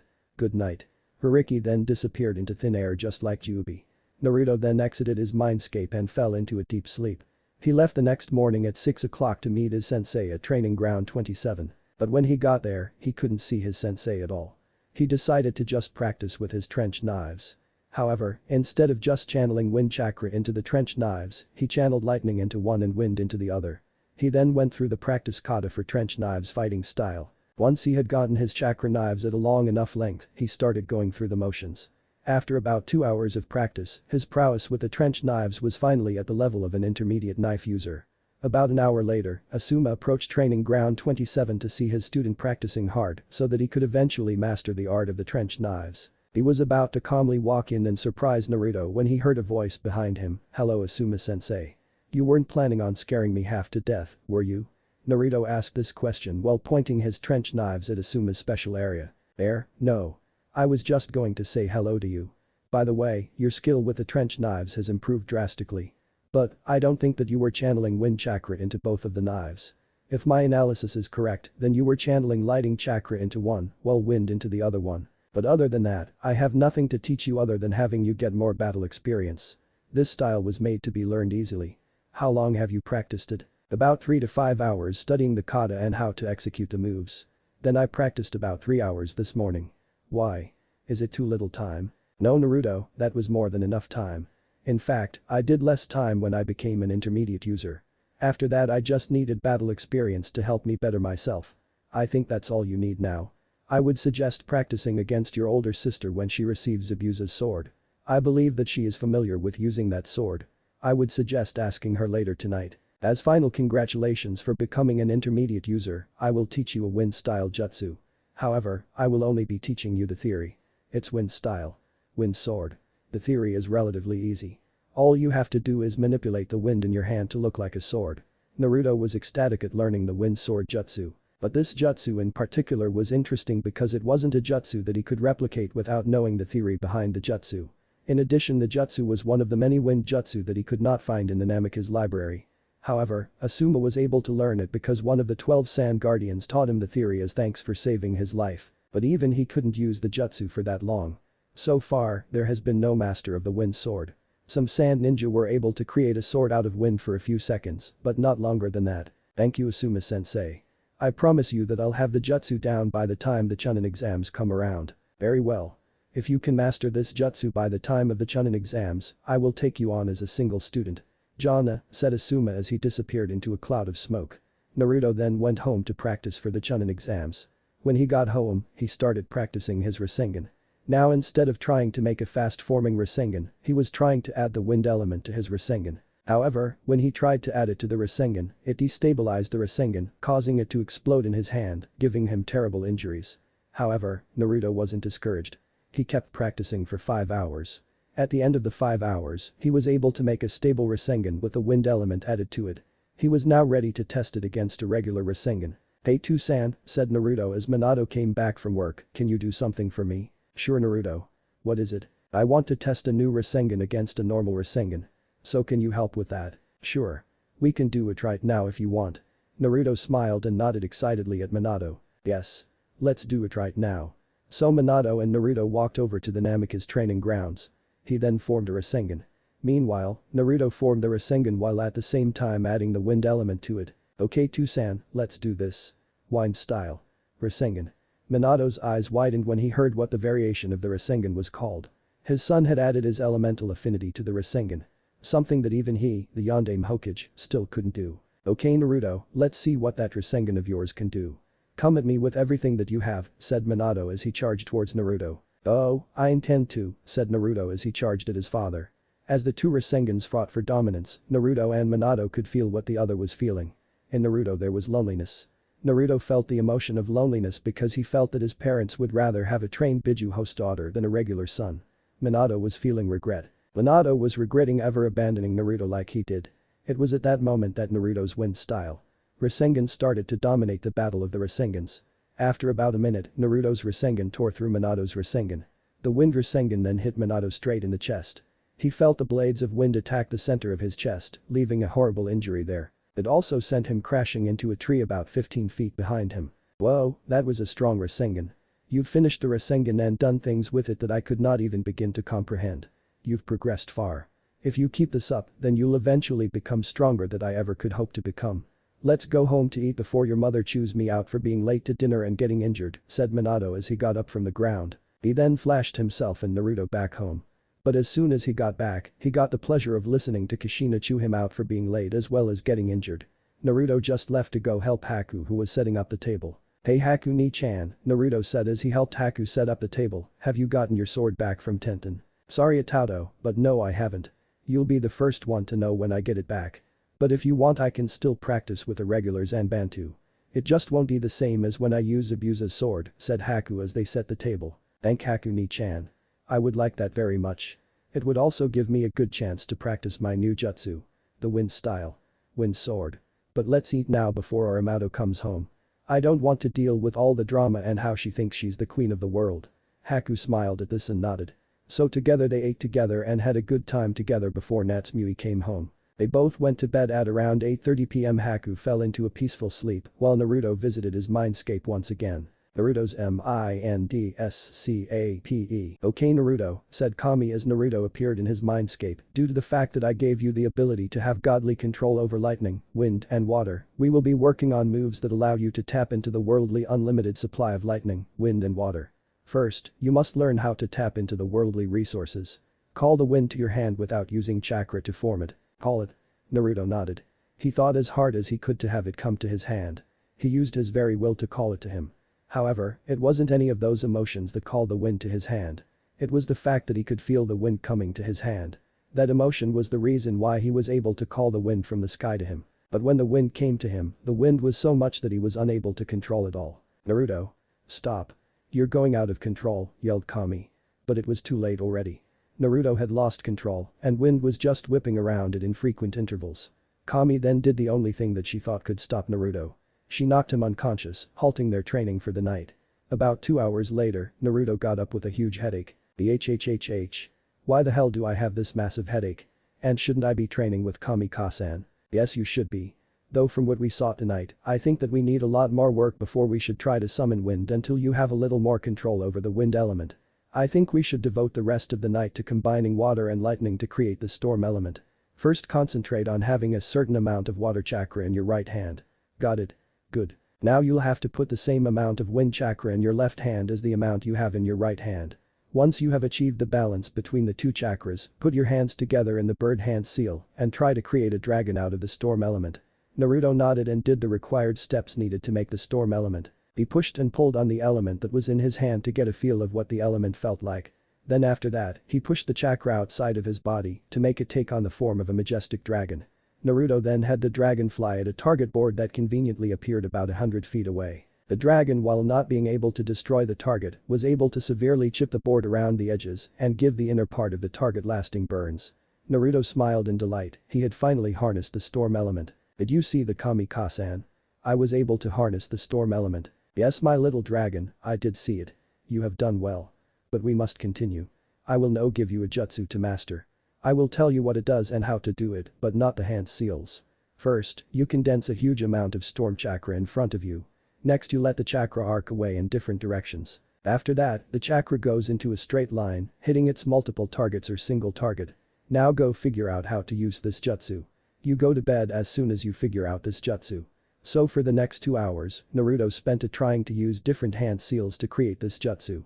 At the end of the second hour however, he was able to figure it out. Naruto asked his Ka-san to create numerous targets to use his new move on. Are you ready Kami-Ka-san? Here I come. Naruto then started to weave hand seals at an incredible pace. Storm style. Storm circus. A huge amount of white storm chakra condensed right in front of Naruto's outstretched hands. They then arced in different directions and went into a straight line. Each chakra arc found its own target and demolished the target to pieces. Well, Kami-Ka-san, how did I do? Was it good enough? Kami stepped up to Naruto and hugged him to pieces. Yes, Naruto, that was more than good enough. You met my expectations and above. You have made me the happiest Ka-san in the whole wide world. Go to bed now. You'll need your sleep so that you'll be able to practice with Uni-chan. Thank you Ka-san. Good night. With that, Naruto disappeared from his mindscape and fell back into his body. Within a few minutes he was fast asleep in the world of dreams where no one can ever harm you. The next morning, Naruto got up at 7 o'clock in the morning and trained until 10 when he had to meet Choji and Shikamaru. Village. BBQRESTAURANT. Hey Shika, wonder what's taking Naruto so long to get here. He's usually on time. Troublesome Choji. You realize that he's probably training his ass off to get ready for the tournament. Especially because of who he's facing in the first round. He's probably late due to his training again. Why would the first person in the tournament motivate him to train so much? I mean I know he wants to become Chunin, but this is extreme. Choji he's like this because he's going to have the chance to utterly destroy Natsumi in front of his parents. This will be the ultimate humiliation to his parents. They have focused so much on Natsumi while they gave Naruto absolutely no training whatsoever. By beating her in front of them he will show them that he can become better than them without any training whatsoever. This is why he is training to the extreme. But enough of this talk, here he comes, replied Shikamaru. They saw Naruto running up to them in just hangout clothes, without a single piece of shinobi material on him. Hello, Bum Chomper. How's it going with your training, Bum Chomper? Said Naruto as he came up to them panting. Great, but can we not talk about training for today? Can we just relax while we are having lunch today? Besides, I feel like I could go for 20 of those pork rib specials, said a grinning Choji. Naruto nodded his consent. Great, then my friends, let us go eat until our stomachs have been satisfied. Today's meal is all on me. Don't you dare object, Naruto. We are your friends, and friends look out for each other, said Choji as soon as he saw Naruto beginning to object to it. As they walked inside, they saw Natsumi and Sasuke eating there as well. Naruto silently asked Choji if he could get them a table as far away from them. They then ate heartily. As Choji had proclaimed earlier, he ate 20 pork rib specials. Naruto almost met Choji with only 15 goat rib specials. Shikamaru didn't come close with only 2 beef rib specials. However, as soon as they parted ways, his sister confronted Naruto. So what do I owe you the pleasure this time? Asked Naruto as he saw Natsumi confront him. You can answer me by telling me why you've insulted Jiraiya-sensei. He's a brilliant ninja. True, he is a very brilliant ninja. However, what he does at the bathhouses is just wrong. What do you mean by that? Jiraiya-sensei would never do anything wrong at the bathhouses. Oh, how wrong you are, dear sister. Your so-called sensei peeps on women in the bathhouse. But also, your sensei wasn't even good enough to check up on you or train you up until now. Why? He hasn't had the time because he is watching Orochimaru's every move and writing the porn books that your sensei reads, replied Naruto. Natsumi's eyes widened at this statement. Her eyes understood, but she was still in denial of all the facts about her new sensei. Fine, but why do you resist our attempts to make up for our past mistakes? Why? Why should I let you back into my life? I've done fine without you for 9 years. Another 9 won't make a difference. This conversation. The next time we talk will be when we meet at the Chunin exams tournament in 25 days. Get ready, for I will destroy you unlike any other before. With that, Naruto's body flickered away to train for the tournament. For the next 20 days, Naruto worked on summoning the raw elements of lightning and wind at will at night, while working on perfecting his swordsmanship skills, Kido, and wind jutsus during the day. Then, for the next 3 days, he and Haku sparred continuously for 15 hours every day. On the day of the tournament, Haku was excused from her jounin duties so that she could watch Naruto fight. Okay everyone, my name is Sarutobi Asuma and I will be the proctor for today's tournament. Everyone look at the tournament schedule so you know who you're facing. Asuma held out a piece of paper with the listings of the matches. Uzumaki Namikaze Natsumi vs Uzumaki Namikaze Naruto. Uchiha Sasuke vs Sabaku no Gaara. Hyuga Neji vs Rock Lee. Sabaku no Temari vs Nara Shikamaru. Sabaku no Kankuro vs Aburame Shino. Everyone nodded. They understood whom they were facing in the first round of the Chunin exams final. Well then, said Asuma as he grabbed the battle line-up schedule and rolled it up, will all fighters except Uzumaki Namikaze Naruto and Uzumaki Namikaze Natsumi go up to the fighter's box? All the fighters except Naruto nodded and cleared the arena.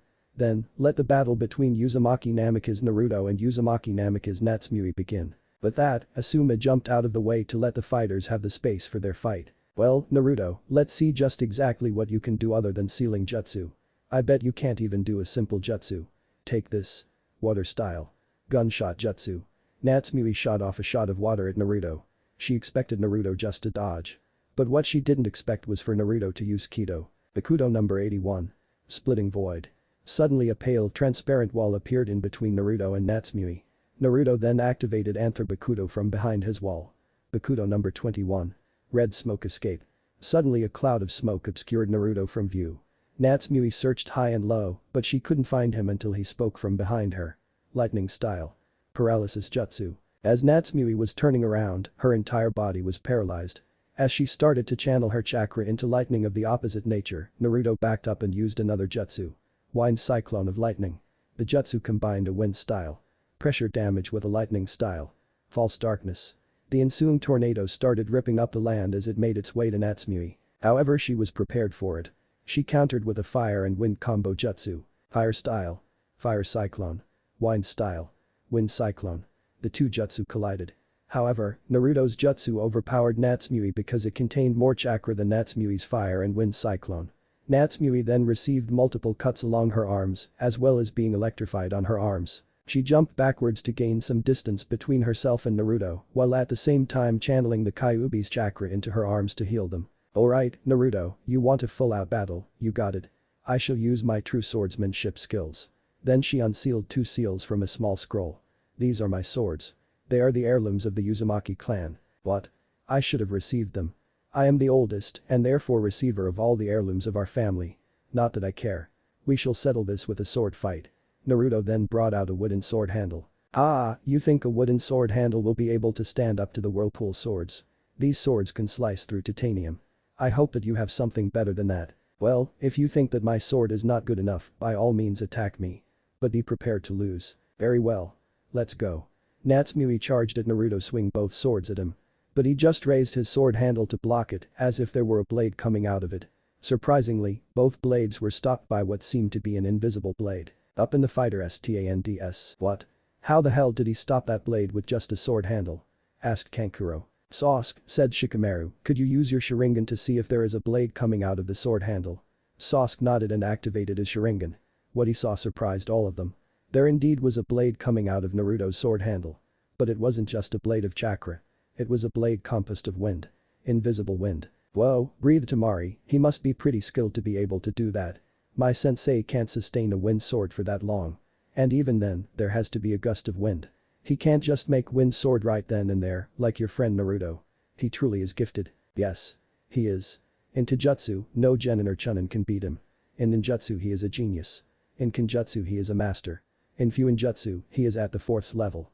However, he can't use Genjutsu. Even with his great chakra control, it's impossible for him to use it. He can only dispel all Genjutsu. But I know that he also has learned a new style of fighting. He's learned the trench knives fighting style. But while he is a genius at ninjutsu, Kenjutsu is his area of expertise. Not even Natsumi or Tenten, the village's weapon expert, could face Naruto in a Kenjutsu match and win, said Choji. Back in the arena, Naruto and Natsumi flew apart after their long sword exchange. Natsumi, call out the Kyuubi's power. You can't win without it. Are you really that arrogant? Fine, but when you lose, don't come crying to me. Then the fox cloak started to appear. Fox ears popped out of her head. 9 swishing tails emerged from her tailbone. Her nails turned to claws. Now get ready, Naruto. We fight. Kyuubi and I against you. You are outmatched. I have an infinite amount of chakra. You don't. You're right. I don't have an infinite amount of chakra. I'll have to use one of my hidden powers. Then Naruto put away his sword handle. Then, he drew his sword. If you can push me, I'll show you something interesting. So come at me with all you have. Tail of the Celestial Dragon. Yelled Naruto as he swung his sword in a downward slash. Then a giant arc of lightning spiritual energy leapt from the blade. Natsumi looked at the attack in fear. At the last second she used a blocking jutsu. Fox style. Defensive kitsune. Then a fox-like barrier formed in front of Natsumi, taking the brunt of the damage. The damage that she did take was healed by the fox's chakra. So, you were able to survive that attack. Impressive. Let us continue this fight. You will not be able to beat me, no matter how hard you try. Oh yeah, well we'll see about that. Fire style. Kitsune fire, yelled Natsumi. Then she created 9 foxes out of fire and sent them to fetter Naruto. However, Naruto was able to dodge them quite easily. He then extinguished them with his own technique. Water style. Water wolves, said Naruto calmly. Then 9 wolves of water went and attacked the foxes while Naruto dealt with Natsumi. She however had disappeared from view. When he looked behind him, he saw her finishing a set of hand seals. Uzumaki sealing style. Gravity seal. Then Naruto fell down due to the amount of gravity. He smirked. Well Natsumi, said Naruto as he stood up, you are good enough for me to have to release my sword. Now strike the celestial heavens, Ruriki. Suddenly, a dragon of lightning emerged from Naruto's blade. Also, his sword transformed. It gained a lightning bolt blade that was attached to the hilt by a chain. Now Natsumi, you face the true power of my sword. Meet Ruriki. Then he swung his sword and the dragon of lightning raced towards Natsumi. The end result. A large explosion. When the dust cleared, Natsumi stood there unharmed. Well then, let's see which is stronger, the dragon of your sword or the Kyuubi's chakra. What if Naruto has electric Zanpakuto and Bleach? Thanks for watching my video till the end. If you enjoy this content, then do consider subscribing to my channel and leave a like if you guys need the next part, comment down, and thanks for watching the video and see you guys in the next video.